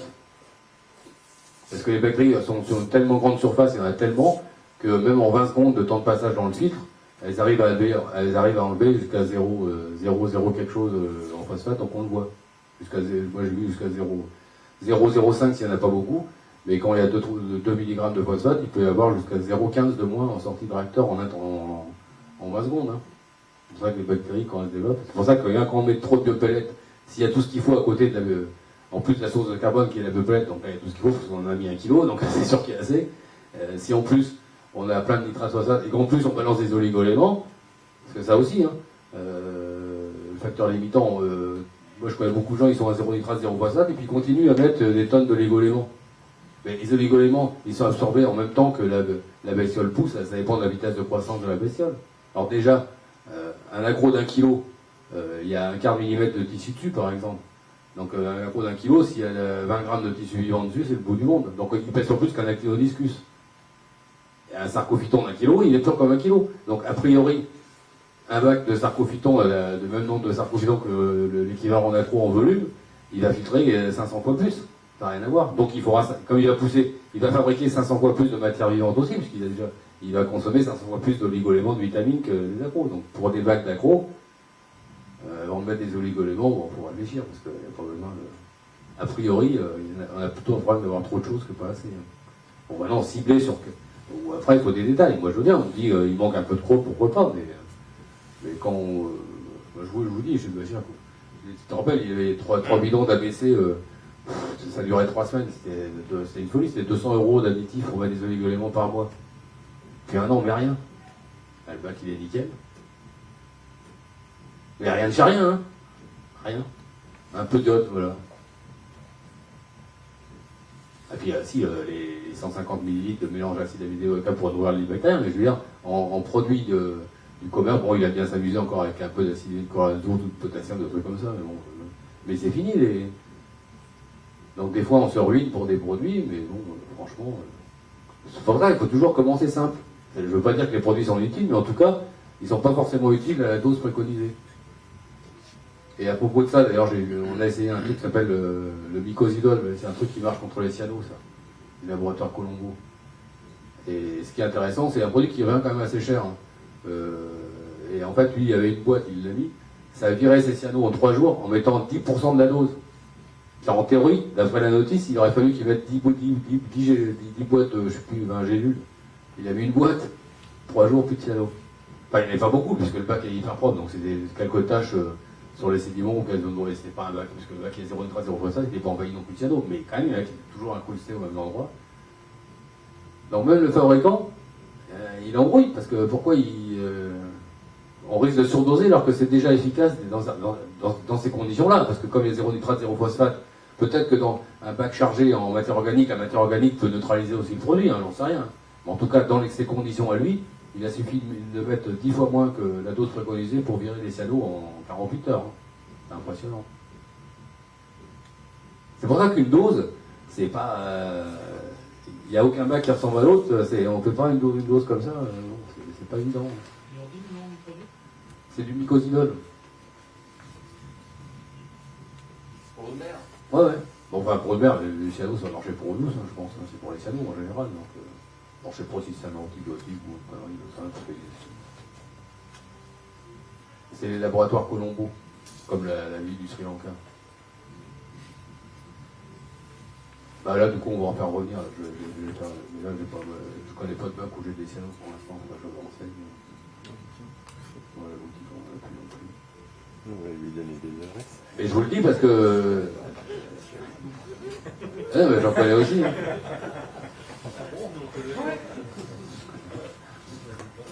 Il va dire All Marine, enfoiré. Vous pouvez lui dire, je m'en fous. C'est ça en rigolant. Non, mais c'est dingue parce que c'est une boîte qui est une marque qui n'est pas très connue. L'emballage est assez pourri. Hein, ça fait le truc fabriqué à Taïwan, le truc vraiment pas. Là, comme quoi, des fois, il faut passer aux apparences, hein, justement. C'est pour ça qu'on achète des trucs, c'est sûr, des belles étiquettes, ça rassure, c'est des grosses boîtes.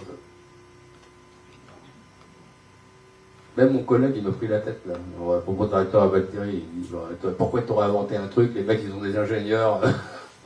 Je lui dis, mais oui, peut-être, moi d'ailleurs, déjà, je suis ingénieur aussi à ce moment-là, mais c'est pas ça. C'est qu'un réacteur à calcaire, qui c'est qui a inventé ça? C'est un aquariophile à la base.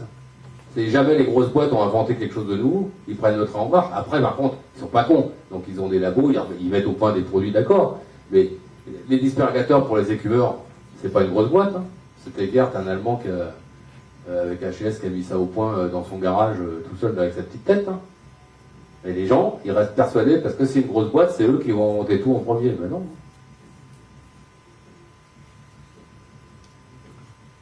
Des idées, vous, en faisant vos élevages, vous devez faire un truc pour avoir une idée que personne n'a eu, parce que vous êtes occupé de cette bestiole, personne d'autre, donc vous êtes le spécialiste, c'est tout, il n'y a pas besoin de... Même si vous n'êtes pas muséologue, vous êtes le spécialiste de cette bestiole-là, il y a plein de gens comme ça, d'amateurs, qui savent plus que n'importe qui. Ils ont passé des années à s'occuper d'un truc. Il n'y a personne d'autre qu'eux qui a passé autant de temps. Donc ce sont les spécialistes mondiaux de la bestiole, et ça, ils n'ont rien à voir comme formation universitaire, c'est parce qu'ils s'intéressent, c'est tout. Hein.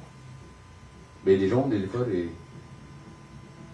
et c'est pour ça qu'on se fait avoir, même avec les médicaments, on prend des trucs et après on se rend compte qu'on s'est intoxiqué. Bah oui, c'était roche et machin, bah oui, les grosses boîtes, c'est pas une garantie de rien du tout. Hein. Leur but, c'est aussi de vendre, enfin, tout le monde, hein. De toute façon, tout le monde, si on vend, on peut vendre aussi quelque chose qui tient la route, on n'est pas obligé de vendre non plus à tout prix, quoi.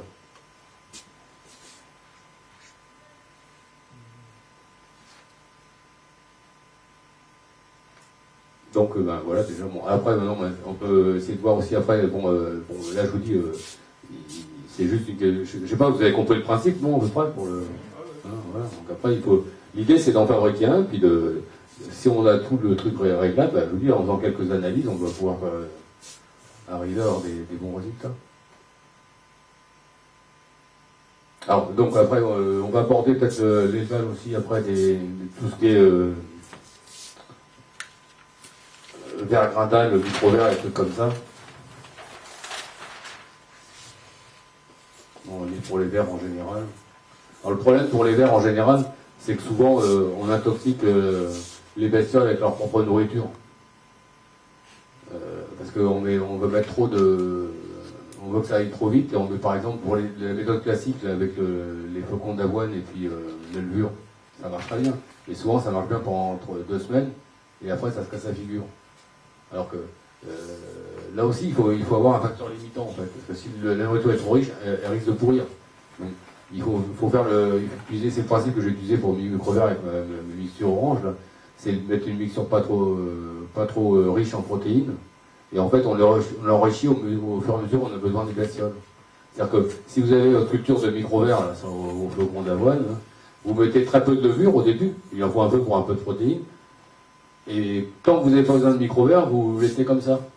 À la limite, il y a une astuce aussi, parce que ce qui se développe, ce qu'il faut développer en fait là, pour ce genre de culture, ce sont ce qu'on appelle les bactéries lactiques, c'est les bactéries de la choucroute, ou des trucs comme ça, c'est l'acidité qui empêche les mauvaises bactéries de se développer. Mais ces bactéries lactiques ont le dessus tant que le milieu peut être assez acide. Il peut être assez acide que s'il n'y a pas trop de protéines, parce que les protéines, ça fait monter le pH, comme il y a de l'ammoniac quand elles se dégradent, donc elles n'arrivent plus à suivre. Donc au départ, il faut faire une pâte riche, et même en mettant, quand vous faites de la mixture avec des flocons d'avoine, c'est pas mauvais des fois de rajouter un peu de sucre, juste en surface, ou d'alcool. Dans ce cas-là, on développera plutôt les bactéries acétiques qui vont transformer l'alcool en vinaigre, mais au moins le milieu se conservera mieux. Et plutôt que de mettre beaucoup de levure dans la mixture, il vaut mieux acheter il y a des levures de sapre, c'est des petits grains comme les petites billes de verre. Là, vous mettez 2-3 petites billes comme ça par jour, vous contrôlez vraiment la quantité de levure que vous mettez, au fur et à mesure que vous avez besoin des bestioles. Et quand vous êtes en pleine production, là d'accord, vous en rajoutez plein, mais vous prévoyez pas mal de cultures pour repiquer. Parce qu'il n'y a pas de miracle, on ne peut pas avoir un milieu de culture très riche qui se garde longtemps. C'est pas possible ça. Alors, dans l'autre cas de figure, c'est par exemple les anguillules du vinaigre. Les anguillules du vinaigre, c'est intéressant parce que ça nage. Et en fait, ils sont attirés à la surface. Normalement, si vous ne touchez pas la culture, en fait, vous voyez que c'est beaucoup plus opaque en surface. Et toutes les vers ont ce qu'on appelle un géotropisme positif. Là, ils sont pas attirés par la lumière, c'est par la gravité. Même dans le noir, ils montent en surface parce qu'ils sentent l'attraction terrestre, ils vont à l'envers. Donc c'est pour ça que l'astuce pour les récolter, c'est de mettre ça dans un tube étroit, ou alors une fiole comme en chimie, quoi. Là, on remplit jusque-là, et tous les langules qui vont être là vont tous se rassembler là, forcément, et après, il n'y a plus qu'à aspirer le concentré. Alors, là, c'est pareil, c'est une bestiole qui se reproduit bien. Alors, la méthode classique à base de... de jus de pomme, de cidre et de vinaigre, ça marche, hein, on met son quartier de pomme, mais ça n'a pas un rendement terrible. En fait, ce qui est important de savoir pour ces bestioles-là, que ce soit les anguillules et tout ça, c'est qu'il y a besoin de cholestérol, de molécules de ce type-là. Donc si vraiment vous voulez, même sans vous prendre la tête, vous prenez la recette classique, vous mettez une goutte de jaune d'œuf de temps en temps, et là vous verrez, vous aurez 10 fois plus de bestioles. Parce que dans le jaune d'œuf, il y a justement toutes les matières grasses, c'est pas bon pour nous, mais c'est bon pour les vers. Donc une petite astuce en passant. Là, tu mets quoi pour les anguilles? Les anguilles, normalement c'est une base de moitié vinaigre et puis moitié jus de pomme pour faire en fait du vinaigre de pomme, en fait il faudra pas se savoir. Et on met un quartier de pomme, parce que dans le quartier de pomme entier il y a encore des minéraux, des vitamines, c'est pour ça que c'est mieux que... Donc ça c'est la méthode classique, donc au fur et à mesure que le quartier de pomme est bouffé par les bactéries en fait, qui après nourrissent les vers. Mais il manque quand même des choses dedans. Parce qu'avec des méthodes en laboratoire c'est élevé ces trucs-là. Alors ils ont des milieux compliqués, mais il y a des substances qui sont difficiles à voir. Pour ça je vous parle du jaune d'œuf, parce que se trouve qu'elles sont rouges dans le jaune d'œuf. Il faut en mettre trop non plus, pareil, ça pourrirait. Il faut vraiment une goutte de jaune d'œuf. Et pour certains advents, c'est pas mal. Oui, c'est pareil, ça pollue beaucoup aussi. Ouais, quand il y avait des petits advents. Oui, la recette classique pour élever les alevins de discus, c'était le jaune d'œuf, mais moitié jaune d'œuf cru, moitié jaune d'œuf plus cuit, en fait, pour que le mixture, ça fasse une pâte. Et moitié, enfin, disons, c'était un tiers jaune d'œuf cuit, un tiers jaune d'œuf cru, et un tiers de nouilles d'artémia écrabouillées. Et avec ça, il paraît que c'était le meilleur système pour élever les albindiscus sans leurs parents. Bah, c'est vrai que dans l'œuf, il y a tout ce qu'il faut pour faire un poussin, donc voilà. Le blanc, en fait, c'est que des protéines, c'est de l'albumine, le blanc, donc, mais tout le reste, les matières grasses, les vitamines, tout ça, c'est dans le jaune. Donc c'est vrai que c'est très complet en soi, le jaune d'œuf. Mais ça risque de polluer sans en mettre trop, voilà, donc c'est vraiment une goutte. Et c'est pareil quand je vais pas parler des algues, mais on peut être amené à cultiver des algues aussi. Hein. L'idée, c'est nous, on ne veut pas produire beaucoup en très peu de temps. On a besoin d'avoir une culture en permanence. Donc plutôt que regarder la recette de cuisine en labo où on met la même dosage, il vaut mieux diminuer la dose et puis tous les 2-3 fois par semaine rajouter une toute petite dose d'engrais.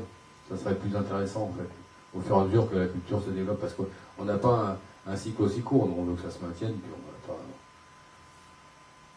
en aquaculture, à chaque fois qu'on repique, on repique un volume déjà suffisant pour que ça redémarre très vite. Et en général, au bout de 15 jours, on récolte. Ça ne dure jamais plus de 15 jours. On s'arrange pour mettre, quand on fait 100 litres de culture, on la démarre avec 10 litres de souche au départ. Et si on commençait avec 10 millilitres, on est obligé de faire 10 millilitres dans 1 litre, après 100 millilitres dans 10 litres, et après les 10 litres, on les met dans 200 litres. On fait comme ça. On fait jamais trop peu dans un grand volume, parce que à ce moment-là, n'ayant pas le temps de se développer, bah, ça laisse la possibilité aux bactéries de prendre le dessus. Donc il faut toujours mettre un inoculum avec une assez grande concentration. C'est ça aussi une des astuces qu'il faut penser à faire. C'est pour ça qu'on a une culture de rotifères qui foire. Après, c'est difficile, parce que quand on a une centaine de rotifères qui se battent en duel, on nourrit forcément trop. Donc il faudrait presque pouvoir refiltrer les rotifères, les mettre dans 5 millilitres en mettant une goutte de phyto, et puis ouais.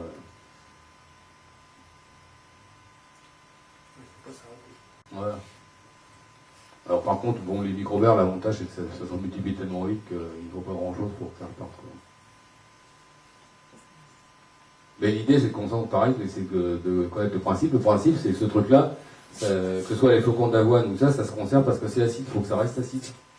Donc si on met trop de protéines, ça fait monter le pH, et c'est ça qui fout tout en l'air. Donc si on rajoute des protéines, même si à la limite on pourrait se dire, pour les anguilles du vinaigre, c'est sûrement pas mauvais de mettre par exemple des acides aminés aussi. Il y a une goutte d'acide aminé qu'on utilise en rasifère, on pourrait le mettre dedans, hein, parce qu'ils ont besoin de... Tous les organismes vont avoir des acides aminés de toute façon. C'est la base des protéines.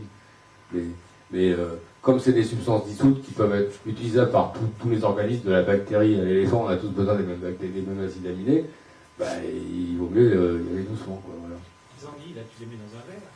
On va faire ouais, non, dans un... Sur un gros verre. Ouais, enfin, ou même une bonbonne d'eau, par exemple. À ce moment-là, il faut mettre un bouchon avec juste du perlon, c'est pour que ça laisse passer l'air, comme ça respire, ça, quand même. Mais sinon, on peut faire dans un truc, oui, un truc rectangulaire. Après, si c'est ouvert, ça sent vraiment le vinaigre. Après,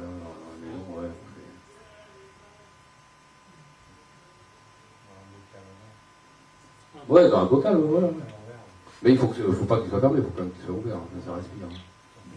Mais comme ils sont attirés vers c'est pour ça qu'ils sont sûrement attirés vers la surface, comme ils vivent dans un milieu très pauvre quand même en oxygène, comme ils ont la faculté de sentir l'attraction terrestre, ils sont toujours à la surface du milieu, donc c'est le seul endroit où il y a de l'oxygène. Hein, dans ça se reproduit tout le temps.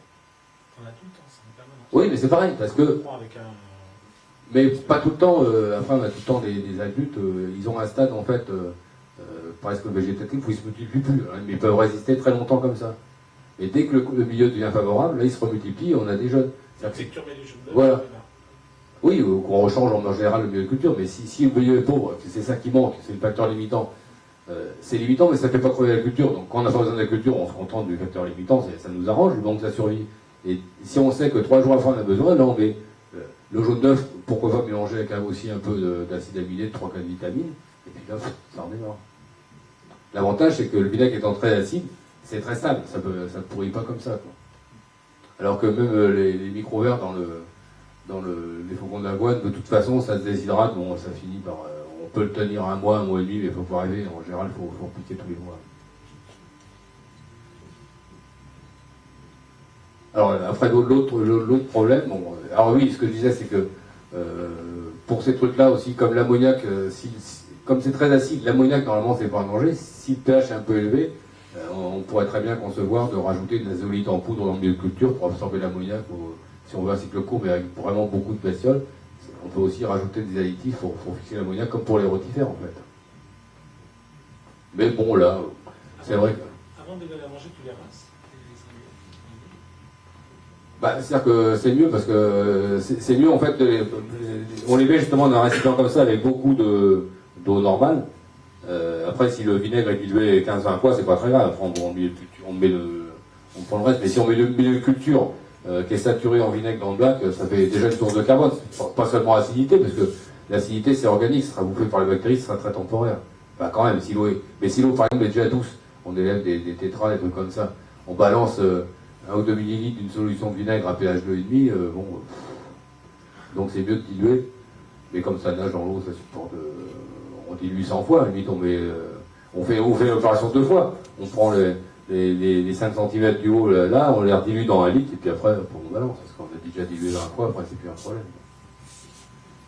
Mais par contre, ça, il faut quand même faire gaffe aux du vinaigre, hein, une manipulation, faut pas en avaler, hein, on peut avoir une maladie, ça peut se développer dans l'estomac. Donc faut pas se lécher les doigts si on a tripoté le jus, tout ça, faut quand même faire attention, quoi. Ouais. Bon, je dis ça, mais faut pas trop le dire, parce qu'après, si on met ça sur internet, il y a la DSV qui va débarquer, ils vont nous interdire d'élever des anguillules du vinaigre. Mais il y a l'anguillulose, et ça, ça peut. C'est pour ça que dans le vinaigre, on se débrouillait pour filtrer ça. C'est pas très bon d'avoir du vinaigre pollué par de l'anguillule. Pas pour tout le monde, hein, si vous avez une bonne santé.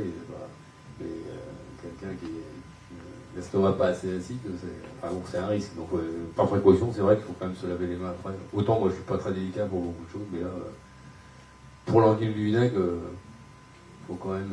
Quand on le met dans le bac, après il n'y a plus de problème. Ah non, il n'y a plus de problème. De toute façon, par contre en eau douce, il ne va pas survivre non plus 107 ans. Hein. 2-3 jours, ça suffit pour qu'il soit bouffé de toute façon. Mais il peut pas se développer après dans un milieu trop pauvre, il finira par mourir de faim de toute façon. Et après, quand on met les mains dans le bac... Ah non, il n'y a plus de danger. Non, c'est vraiment... de toute façon, il a pris une claque déjà au bout de 2-3 heures. Bon, après, le truc, il est... Ou c'est peut-être au niveau des œufs que c'est peut-être plus résistant. Mais dans l'eau, après, ils sont plus en état de parasiter. Non, c'est pas dangereux à ce point-là. Hein, mais c'est juste, ça peut arriver. Voilà. Mais maintenant, il doit y avoir 10 cas d'anguillulose en Europe tous les ans. Et c'est pas à cause des micro-vers, hein, c'est des micro-vers du sol, d'autres choses. Donc, de toute façon, il y en a partout, hein, des micro-vers. Hein. De toute façon, l'anguillule du vinaigre, c'est un micro-ver qui vit dans le sol. Le banana worm, le fameux, c'est un micro-ver qu'ils ont trouvé, je suppose, dans les bananeraies, j'en sais rien. Après, il y en a un autre qui s'appelle le Walter worm, qui est un peu plus gros, entre les deux. Alors, il paraît qu'ils sont moins gras que le micro-ver et un peu plus riche en protéines. Enfin. Mais c'est surtout, ce qui est intéressant de celui-là, c'est qu'il est plus fin. Donc, parce que le micro-ver, c'est vrai qu'il est quand même balèze, donc un alvin, il le voit à la vallée. Mais par contre, l'intérêt de ces bestioles-là, c'est que la culture est quand même finalement relativement facile. Et on peut pas. Alors que démarrer une culture de rotifère, c'est pas facile. Une fois qu'on la maintenir, parce que comme c'est une bestiole qui de toute façon ne vit pas longtemps, hein, ça vit 4-5 jours en rotifère. Alors en théorie, en 4-5 jours, s'il est en bonne condition, il a donné naissance à 25 rotifères. Mais s'il n'y a pas ce qu'il faut, ça ne vit pas mieux. Hein. Donc si on ne s'en occupe pas 5 jours, ça y est, c'est foutu, tout est mort. C'est ça qui est un peu. Les infusoires, c'est pareil. Ça se divise toutes les 30 minutes ou toutes les heures, j'en sais rien. Mais... Donc on passe, tant qu'il a mangé, ça va, s'il n'en a plus. Bon, par contre, les infusoires, souvent, ils font des sports. Donc si une culture meurt, à la limite, on n'y bouge pas pendant 3 semaines. On met un peu d'eau neuve, un peu de nourriture, et pouf, il y a des kystes qui vont sûrement rééclore. Mais les rotifères, non, c'est plus... Ils font aussi des œufs durés, d'ailleurs, ça se vend comme ça. Hein. Mais il faut qu'à ce moment-là, qu'ils meurent de faim progressivement, enfin, il faut que le milieu s'appauvrisse, c'est une procédure à suivre.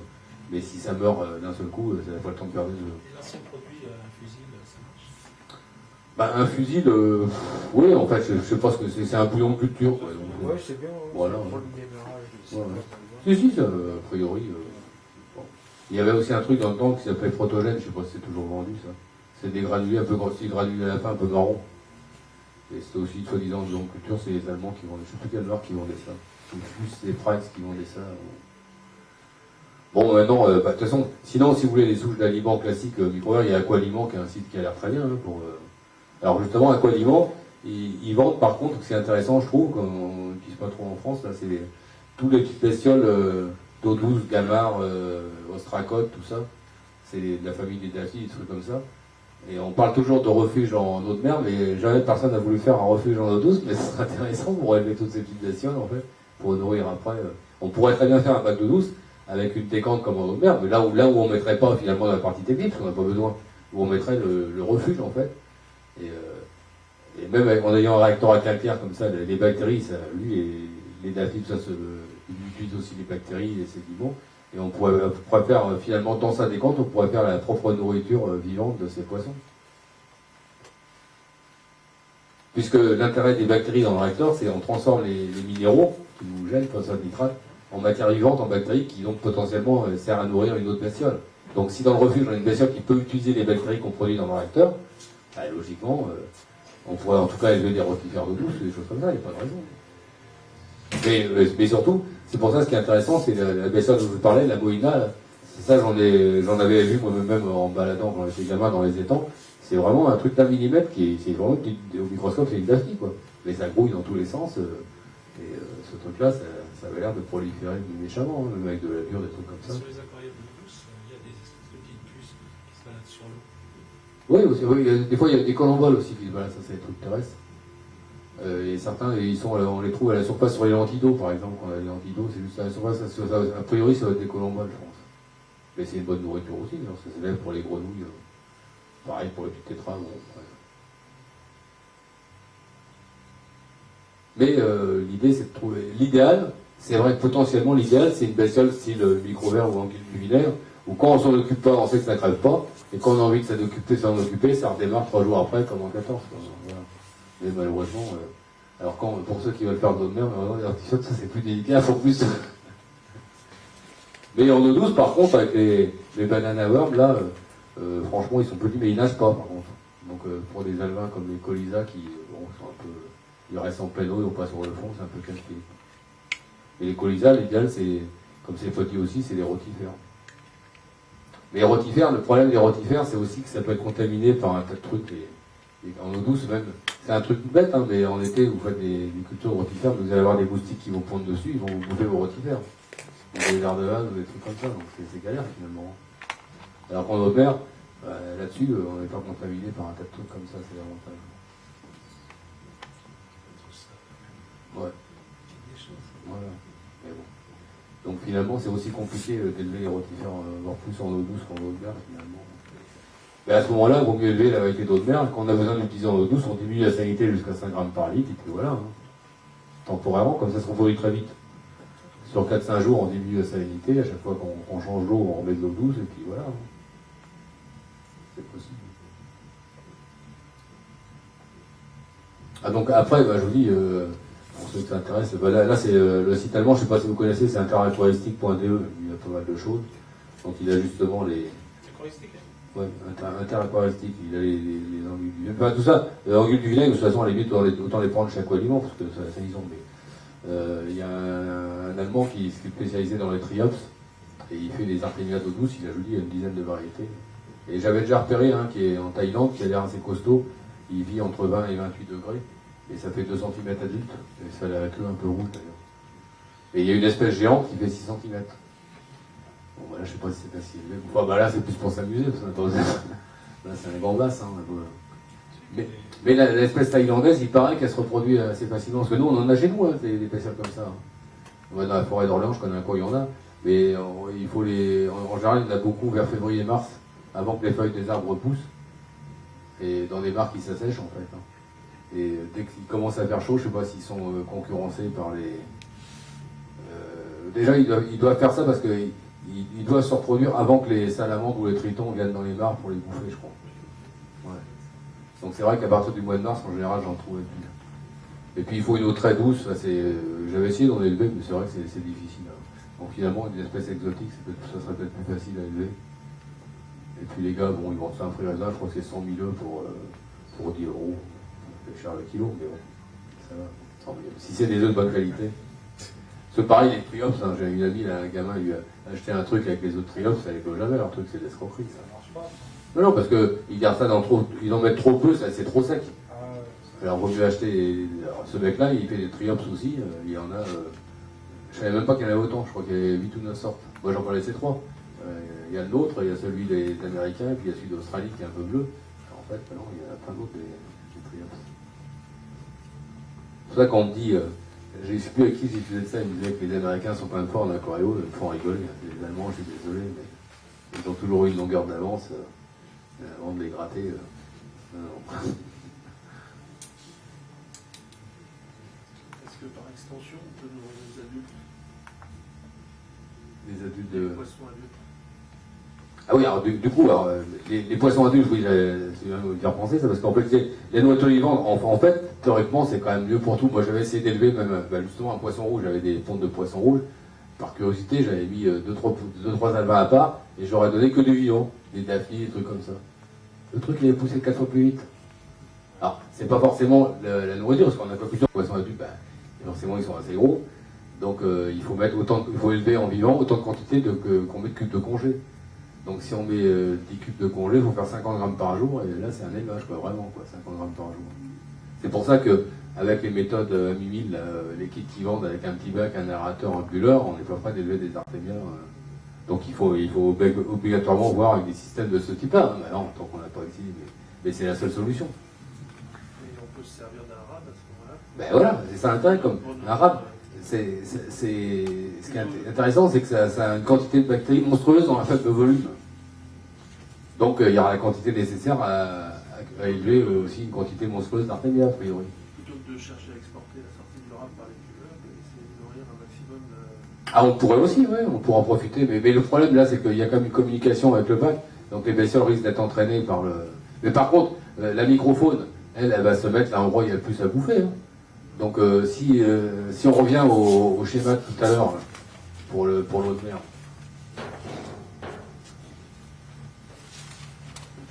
Ça pourrait déboucher dans un refuge à microphone, par exemple. Ouais, voilà.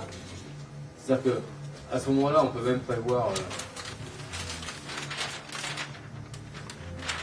Là j'ai fait une communication, mais si on a un truc rond, on en fait un là, on en fait 4. Et puis les bestioles, elles vont sentir la nourriture. Si par exemple, c'est trop peu en oxygène ici, si vraiment il n'y a pas assez de débit, là évidemment les bestioles ne vont pas rentrer. On va dire, oh là, il faut de l'air quand même. Mais avec le réglage adéquat, de toute façon, les copépodes, ils supportent beaucoup plus de bactéries ou de moins d'oxygène qu'un poisson. Donc s'ils sentent la nourriture, ils peuvent proliférer là-dedans, bien sûr. Et un copépode, par contre, lui, s'il est pris par la pompe, franchement, il s'en fout, hein. C'est sûr. Hein. Parce que comme les billes sont rondes, il y a la même taille, donc entre les billes, il y a toujours au moins 1 mm. Donc 1 mm, un copépode, il passe, à peu près. Et une fois qu'il a passé le passage entre les deux billes, il tombe dans les grains de charbon qui se baladent dans l'eau, mais comme les grains de charbon, ils sont très légers, même si il est pris entre deux grains de charbon comme ça, c'est pas 2 briques. Hein. Donc voilà. Donc c'est ça l'intérêt. Parce qu'il y a un système de fluidisation qui est soft, ça monte tout doucement. Alors que là, si on a un jet d'eau puissant, ça fait l'effet Karcher. C'est pour ça que le charbon, il est entraîné par la vitesse du courant, il tape contre la paroi du truc et il s'use. Moi j'ai un rab et j'ai des missis qui sont dedans. Oui, bien sûr, moi je sais, j'ai vu, même des canards souvent ils sont dedans. En fait, ils doivent bouffer le théophile de bactéries autour du charbon, j'ai l'impression. Donc ils sont bien passés à travers la pompe, ils n'ont pas remonté le courant au-dessus du truc. Hein, donc, voilà. Ou même au stade, peut-être au stade jeune canard, il a réussi à passer, puis après il reste dedans parce qu'il a la nourriture, il a l'oxygène qui est apporté par le libido. Où il y a même les éponges, on appelle ça des sicons, ça ressemble à une petite outre. Et des fois on en voit qui flottent dans le... Ouais. Et à proximité, il y en a souvent beaucoup. Mais ça flotte à la surface du réacteur. Donc, mais de toute façon, les daphnies, les artémias, tout ça, ça a été étudié. Ça se nourrit de bactéries autant que le plancton. Bon, après, ça n'empêche pas de mettre une nourriture du commerce pour apporter quand même un peu de vitamines, des extraits d'algues, des trucs comme ça. Oui, le mycoplancton, par exemple. Oui, mais justement, là, je vous ai amené différents trucs, parce que ça, je voulais vous montrer. En fait, il faut regarder les étiquettes quand on achète un produit, même pour nous. Hein. Parce qu'ils sont quand même obligés de mettre les trucs. Donc, là, vous voyez, ils mettent crevettes séchées, copépodes, poissons, crabes et autres. Ça veut dire que c'est des farines. Donc, Zooplan, avant, ça, le Zooplan, ils ont changé leur truc. Avant, le Zooplan, c'était des rotifères lyophilisés. Bah non, ils ont fait une mixture à base de... Alors, les farines, bon, à ce moment-là, on achète des trucs pour la pêche. Hein. Mais bon, c'est pas forcément mauvais, mais ce qui est embêtant là-dedans, c'est que pour distribuer directement dans l'eau, c'est peu casse-pied, parce qu'une farine animale comme ça, où c'est gras, c'est difficile à diluer dans l'eau. Les 3/4 que vous mettez ça flotte à la surface. Donc ça va être bouffé par les cubeurs. Alors ça, par contre, ça peut être très bien, justement, pour enrichir les cultures de micro-vers. Ce que je disais aux gens qui prennent mes micro-vers, ce que je leur dis, pour enrichir, vous posez ce que vous mettriez dans le bac, vous le posez sur la culture, comme ça 24 heures après, les vers en ont mangé une partie, ils ont profité de ce qui est bien là-dedans, et le reste, ça a été recouvert, après digéré, recouvert de bactéries, ça sera plus facilement assimilé dans le bac, et déjà ça flottera plus. Donc il faut les frais digérer en fait, quelque chose, quoi. C'est comme le pigeon qui digère les graines avant de donner à buter son petit, quoi. Là vous faites la même chose. Voilà. 5 minutes, ouais. Donc, après les autres types de produits, ça, c'est à base de cyclopise très fin apparemment et pas mal de levure. Donc, avec de la spiruline aussi micronisée. Donc ça, à l'aspect, c'est beaucoup plus fin. Donc ça, on a une chance de pouvoir nourrir même des rotifères avec ça, par exemple. Mais c'est inerte, donc il faut quand même y aller à petite dose. Donc pour des artémias, c'est intéressant, parce que du fait qu'il y a du cyclopise, il y a les fameuses oméga 3, la staxanthine, les pigments, tout ça. Et moi, quand j'avais élevé le poisson clown chez Bachir, sur les micro-vers, je mettais tout le temps du cyclopise, tous les jours. Et le poisson, jusqu'à 3 mois, il a mangé que ça, il n'y avait pas de défaut de coloration. Et là, il se trouve qu'il y en a dedans. Donc ça, c'est intéressant par rapport aux autres produits. Bon, la levure, on s'en fout, on peut acheter des levures de boulangerie, mais c'est vrai que... Non, mais tu peux ouvrir, hein, ça, je reviendrai à la boutique. Oui, non, c'est juste... il y a avoir un scotch autour, je crois. Après, il y a un autre couvercle à l'intérieur, normalement, ça devrait se voir facilement. Alors, le phytoplancton, c'est pareil. Avant, c'était du phytoplancton lyophilisé. Voilà, alors celui-là, c'est vraiment du phytoplancton pur, par contre, lyophilisé.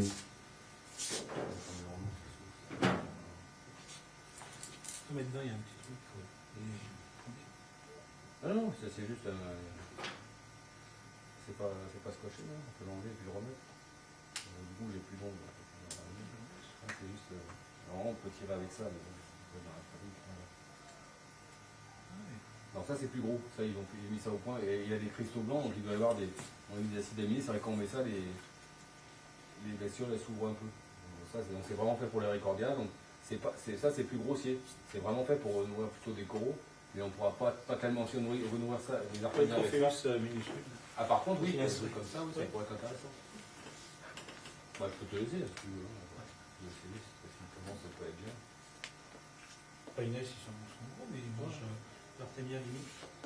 Oui, mais après, essayer de faire une pâte à ce moment-là, mélanger avec. Le cyclophys, ils aiment bien, mais comme il retrouve du végétal. Ouais. Après, il y a d'autres produits. Ah ben non, c'est celui-là. Ah ben non, c'est celui-là. C'est Coral 5 Power. Je m'étais bourré. Celui-là, c'est pour ça que je pense. Je parlais de ça quand il y avait la levure. C'est celui-là qui est très fin, qui sert justement qui peut servir à nourrir des oblites artémias ou des rotifères. Une oplie pour les faire grossir. Voilà. Et puis là, mais ce qui est dingue, c'est qu'ils changent leur formulation. Là, c'est dans mieux parce que vraiment, là, c'était pas aussi rose que ça avant. Donc ça veut dire qu'ils mettent pas mal de cyclopise en poule. Donc ce qui est intéressant dans ce produit-là, c'est ça, c'est le cyclopise en fait. En forme toute petite. Quand on met du cyclopise sous forme de copépole lyophilisé, pour les coraux, des fois c'est trop gros puis ça flotte. Donc il y a très peu, donc c'est mieux de le broyer et puis effectivement. Ah, c'est cyclopise et. Donc ça c'est cyclopise de dur machin. Et ça, il y a de la spiruline là-dedans surtout. C'est surtout de la spiruline. Et il y a des acides aminés, des oméga 3, de la staxanthine. Cyclopise, il y en a aussi un petit peu. Alors cyclopise, comme c'est de la staxanthine, bon, c'est intéressant pour la coloration des poissons avec l'eau douce. Ça pour le trophéus, c'est bon. Ah bah oui, parce que c'est justement les poissons végétariens, ils ont besoin de pas mal de caroténides, donc ça c'est pour tout ce qui est couleur rouge, orange, la staxanthine c'est le meilleur des pigments. Et en plus c'est un antioxydant de toute façon. Et on en trouve en France? Oui, bah oui, ça j'ai ramené à la boutique pour vous montrer. Mais ça c'est Price qui vend ça. Donc, La revente sur internet. même je pense que Benjamin, la Soissons, je crois qu'il en vend aussi. Bressuroche, je ne sais pas s'ils en ont. Mais Bressuroche, j'en connais le truc, mais ça c'est une marque allemande qui est connue. C'est pas. Je sais plus, il s'est Eric Price, je crois. truc. Ouais, c'est Price. Ouais, c'est Price. Il a mis ça, c'est Record et la Farm en fait qui a mis ça au point et il a fait distribuer par Price. Et Price, c'est une boîte multi. Ça, dans les 3-4 premiers jours, je peux leur donner un chose. Bah, a priori, il n'y a pas de raison. Mais non, de toute façon, ils mangeront parce que si Non, mais je leur donne la spiruline, il a pas un spiruline. Non, mais que de la spiruline. Le problème, la spiruline, le pur, c'est amer. Donc, même les poissons, pour qui c'est bon, même nous, la spiruline, il faut une cuillère à café dans un bol de riz, ça suffit. On peut en mettre plus, mais après, le goût est vraiment. C'est une cyanobactérie, donc c'est une espèce de goût un peu de géosmine, c'est pas géant au niveau goût. Donc, a priori, c'est mieux de la mélanger avec des trucs beaucoup plus appétants. C'est peut-être pour ça qu'ils mettent les acides aminés comme la glycine, ça c'est des acides aminés qui pour la couverture des coraux, mais c'est les acides aminés qu'on met aussi pour la pêche, pour attirer les poissons. La carpe, c'est à la fois des sucres, des acides aminés, des trucs comme ça. Donc, ça tout le monde mais de toute façon, en tout cas, s'ils le mangent, ça ne peut pas être dangereux, parce que c'est que des produits naturels, il n'y a rien d'artificiel. Donc, c'est celui-là. Donc ça c'est vraiment du phytoplancton lyophilisé. Donc ça par contre si on veut élever les rotifères, artémia, machin, c'est vraiment du phytoplancton, donc on peut y aller.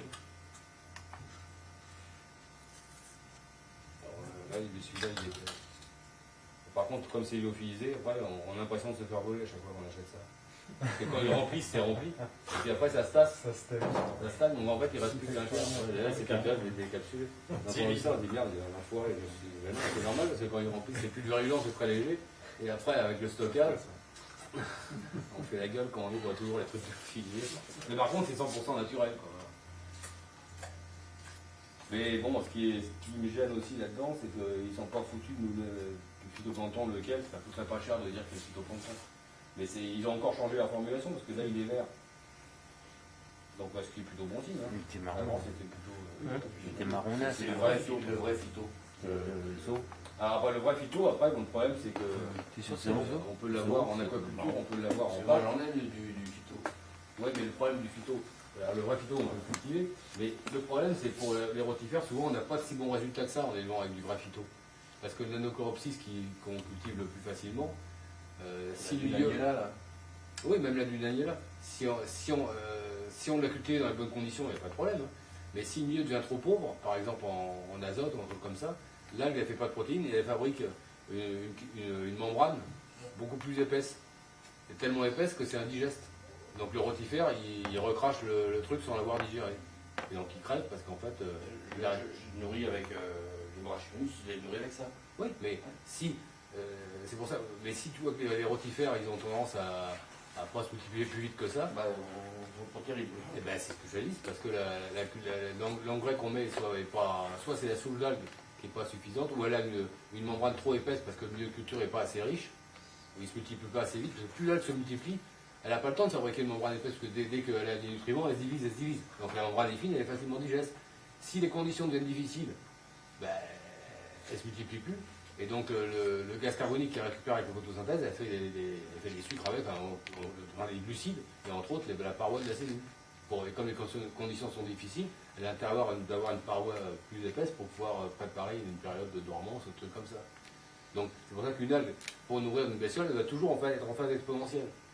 Là, Elle est bien verte. Oui, mais on est obligé oui, mais ça suffit pas bien verte, elle peut être bien verte pendant 3 semaines. Mais elle sera utile que la première semaine où elle est bien verte. Après, elle reste bien verte parce que l'algue se maintient, mais au niveau valeur nutritive, tout ça, c'est plus du tout les mêmes caractéristiques. On peut le mettre directement dans la bac, ça. On peut, mais le problème c'est qu'on ne sait pas ce qu'il y a comme résidu d'engrais. Ouais. Si on dose son engrais, Ouais, si on sait qu'on ne met pas plus de 4-5 mg, au pire il va rester 1 ou 2 mg, on s'en fout. Si on y va à la louche, qu'on rajoute 0,15 de phosphate, parce que là, ça s'en fout d'avoir 0,15 de phosphate. Alors que le rotifère, lui, on peut le tamiser. Donc même si le culture est pourri, on tamise le rotifère. On met pas l'eau. Ça vous pour tamiser les brachyonus, pour tamiser ça. Ah si, il y a des filets à plancton, pareil, moi j'ai 2-3 adresses en Allemagne où on achète des... J'ai pas pu trouver. Ah bah faut me dire, j'en commanderai en même temps que le machin. Ah, possible, Ici, non, mais pas en France. En France, si, Ah, moi j'ai la coopérative. En France, Si, mais là il faut acheter un cherché mètre carré. sur Internet. Un mètre carré. Ils font quoi comme maille? Bah, normalement, les rotifères, c'est 50-30 microns. Enfin, c'est au maximum 50 microns. Mais si on fait les plus petites variétés de rotifères, le rotonifolia, là, c'est mieux d'avoir 30 microns. Parce que le brachionus, quand on met. Les Artemia, c'est 50-60 microns. Il y a des nitrites. Hein. Les nitrites, c'est. Oui, mais c'est pour ça qu'il vaut mieux faire. Bah oui, c'est pour ça qu'il faut les filtrer. On ne peut pas mettre la culture Ah comme là ça. là. Et puis c'est plein de C'est bactéries. infernal. Ouais. Faut pas mettre ça dedans. Ouais. Bien sûr qu'il y a des filtres, mais c'est pour ça parce qu'il n'y a pas de filtre. Pour ça, c'est intéressant d'essayer le système de filtre pour voir si on peut avoir. Bon, des filtres, il y en a toujours un peu. Si on est, vu la vitesse où ça pousse, moi, il y en a toujours un peu. Mais déjà, si on a 5-6 fois moins. Parce que le brachionus, c'est impeccable avec l'albure de boulanger Oui, mélangée avec c'est du. clair. Donc quand on fait des cultures, même si on met une culture d'âne, même qui n'est pas terrible, il y a quand même de la chlorophylle, il y a un tas de vitamines, il faut la mettre quand même. Mais moi j'ai toujours trouvé que ça marchait beaucoup mieux en mettant du phyto avec beaucoup de levure que beaucoup de plantes de phyto avec pas beaucoup de levure. Et sans levure, ça marche jamais. Avec des cultures qu'on fait comme ça nous, parce que sinon il faut acheter des. C'est pour ça que même en aquaculture, ils s'emmerdent plus, ils achètent le plancton congelé. Parce que le truc il est produit en réacteur. Pile poil, le jour où il est prêt, on le congèle et ses valeurs nutritives ne bougent plus. Mais ça nage pas aussi. Comment ça? Bah, c'est vivant le. Oui, mais c'est pas grave, c'est mangé tellement vite que. Bon. Et puis le nanocoropsis, il supporte la congélation. Lui, il est encore vivant. Hein. Il peut pas, il a perdu la faculté de se reproduire, mais il reste vivant. Ah ouais. Et comme c'est très fin, ça reste en suspension très longtemps. Hein. Ça, sinon, ça se reproduit bien. Et justement, ça. Oui, mais c'est pour ça que le nanocoropsis, c'est pas un flagellé. Les flagellés, ils ont un flagelle, donc ils leur permettent de nager plus vite, justement. Mais ils ont une membrane plus fine, donc ils sont beaucoup plus digestes en général que les J'en ai des grands avec une grande queue qui ressemble un peu à Des des Vegas, c'est quoi? C'est des eugènes, peut-être. Je sais pas ce que c'est. J'ai J'ai acheté ça, c'est arrivé avec la culture. Je sais pas ce que c'est. Souvent, on vend des eugènes, c'est une grosse cellule, c'est une sorte de paramécie. Enfin, non, c'est une C'est aigle grand, quand même. hein. Mais ça se nourrit à Ça la fait fois. une grande queue. Enfin, grand. Oui, c'est Un serpent, hein. une eugène. En fait, ça a besoin de milieu avec pas mal de matière organique. On peut utiliser la lumière, mais par exemple, si on met une goutte de lait, elle va se nourrir aussi de ça, de bactéries en même temps, pas seulement de la lumière. Ça, j'ai mis ça dans du phyto. Hein. Ça se reproduit bien, ça. Ouais, parce que ça utilise aussi des déchets organiques, un tas de trucs. En fait, ça vit dans les trucs un peu pourris, ça. Et ça utilise très C'est ça, bien. mais je sais pas quoi. Mais c'est un peu gros, quoi. Mais par contre, Ça dépend du poisson. mais c'est en eau salée ou ça? Parce que Ouais, ça monte bien. Ah ouais, parce Ouais, que c'est- ceux-là, c'est plutôt, les eugènes, c'est plutôt en eau douce. Alors en eau de mer, je connaissais pas de. Je sais pas, c'est une souche que j'ai acheté du brachionus et il y avait ça dedans. Alors je sais pas si le gars c'était pas filtré. Ouais, je crois que moi, à l'occasion, quand je Ah, j'en ai- vous trouverez au Bessel ou moi, Ouais, je ouais. regarde au microscope, ça m'intéresse. Oh, j'en ai plein. J'ai essayé de. Non, j'aime bien les trucs C'est des trucs. Ouais, c'est assez gros, hein, ça fait 3-4 mm. Ah, mais Ça c'est nage rien intéressant. partout. Par contre, je pense que c'est. Ouais, mais ça peut être utile aussi pour nourrir des amins, d'ailleurs, si c'est grand. Non, j'ai pas d'âme. Non, mais bon, d'accord. J'ai de quoi les nourrir, mais j'en ai pas. Non, mais ça serait intéressant de la garder, cette soupe. Non, c'était prévu pour les hippocampes, mais bon. Ouais. C'est un peu flemmard. Hein. Non, Ça, mais c'est même une bestiole comme ça se trouve, si on peut l'élever en grosse quantité, même pour nourrir des coraux comme Bah, ça, c'est bon. ça s'est bien produit. Hein. C'est intéressant. Il y a pas longtemps, le lait, il y a une dizaine de jours. Ouais. Et c'est déjà multiplié. J'ai essayé d'en faire des cultures dans des petits bacs et tout. Et bon, je sais pas. J'ai essayé de faire des essais. Mais dans le phyto, ça prend bien. Ouais, bah donc c'est intéressant. Ouais, j'aurais N'importe bien. quelle bestiole qui se reproduit bien, ça vaut. Ça ressemble un peu à de l'artémia. C'est un peu la même allure. C'est une grande queue. Ah, ça ressemble à l'artémia? Ouais, c'est un peu la même allure. Mais Ouais. c'est pas l'artémia. Ouais. Mais c'est une grande queue. C'est une queue qui est 3 fois la longueur de la bête. Là. Ah ouais, c'est marrant ça. Ouais. Tu sais pas ce que c'est? Bah comme ça, on faudrait si je la voyais, je sais pas, mais là, Ouais, bah, j'amènerai ça le prochain coup. c'est pas une bestiole. Ouais. Allez. J'ai mis ça dans les bouteilles. Moi, j'essaie de plein de trucs. Après à faire la reproduction des hippocampes, mais bon. Ouais, il faut trouver les hippocampes en ce moment. Il faut les trouver, les hippocampes. Introuvable. Bon, et puis les magasins, de toute façon, ils les grossissent non plus, ils sont obligés de prendre 300 vitesses d'un coup, ça leur casse les pieds. Comme ils vont pas les vendre d'un seul coup. Pourtant, il y en a qui en cherchent. Hein. Mais je sais. Mais, Sur Internet, il y en a qui en cherchent. Oui, mais ils mettent une annonce sur Internet, ouais, ils disent, Ouais, mais il y en a plein d'annonces. donc, Il n'y a pas les magasins en monde. Il n'y a que la poisson d'Orient. non, mais même chez De Jong, j'étais il y a pas longtemps, et il y avait des tout petits, enfin il y a 2 mois, il y avait que. Ah, ouais, j'en ai vu des comme ça. Mais bon, c'est pas.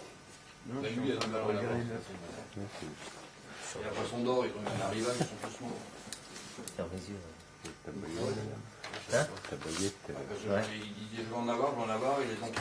Ah oui, tiens, pendant que je termine, je termine avec ça, parce que avant, ça c'est un produit qui existe depuis longtemps, le céramique. La première. Et moi j'avais bien élevé les dommage. artésias, ça marchait pas mal avec ça. c'est pour ça que je t'ai Et fait donc, ça. ouais, il y a beaucoup de spiruline aussi là-dedans d'ailleurs. Il faut expliquer Ah, c'est je dis ça, la les produits quantité de charbon pour 100 litres d'eau. mais comme ils Ouais. ont fait chose tendance, on va Son petit truc.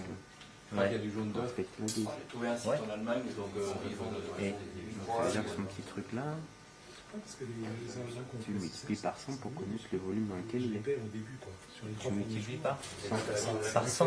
Tu l'avais pas passé La la taille. culture de la couleur pour les loups. Ah bah, je vais t'en ramener. Ça fait Dès qu'il est Alors après, ils sont emmerdés. Parce que tout seul, peut-être pour la une perte, dizaine de centilitres. il n'y a rien, Ouais, même les c'est trop gros. La quantité de charbon qu'il a mis, Mange pas, ils ont ça fait quoi 15 centilitres. Moi, j'ai C'est ça, si ceci dit, ouais, j'achète comme pas, ça, donc beaucoup je de vends, monde, ça Ouais, va ça, commencer, effectivement.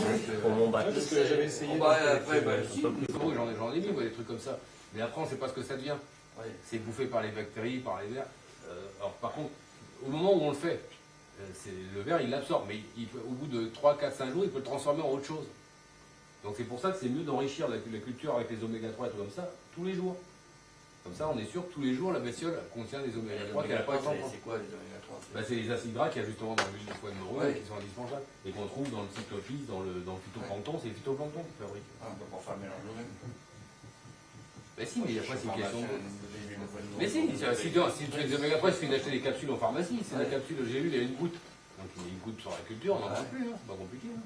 Bon, on s'en met plein les doigts, c'est tout. Mais bon, c'est pas... Et il y a même des huiles végétales qui contiennent des oméga 3 d'ailleurs. Je sais plus que ça, c'est l'huile de cartane, je crois qu'il y en a. Il n'y a pas que les huiles de poisson en plus. Hein. Les huiles de poisson, il suffit d'aller en pharmacie. Alors là, il y en a 50 tonnes.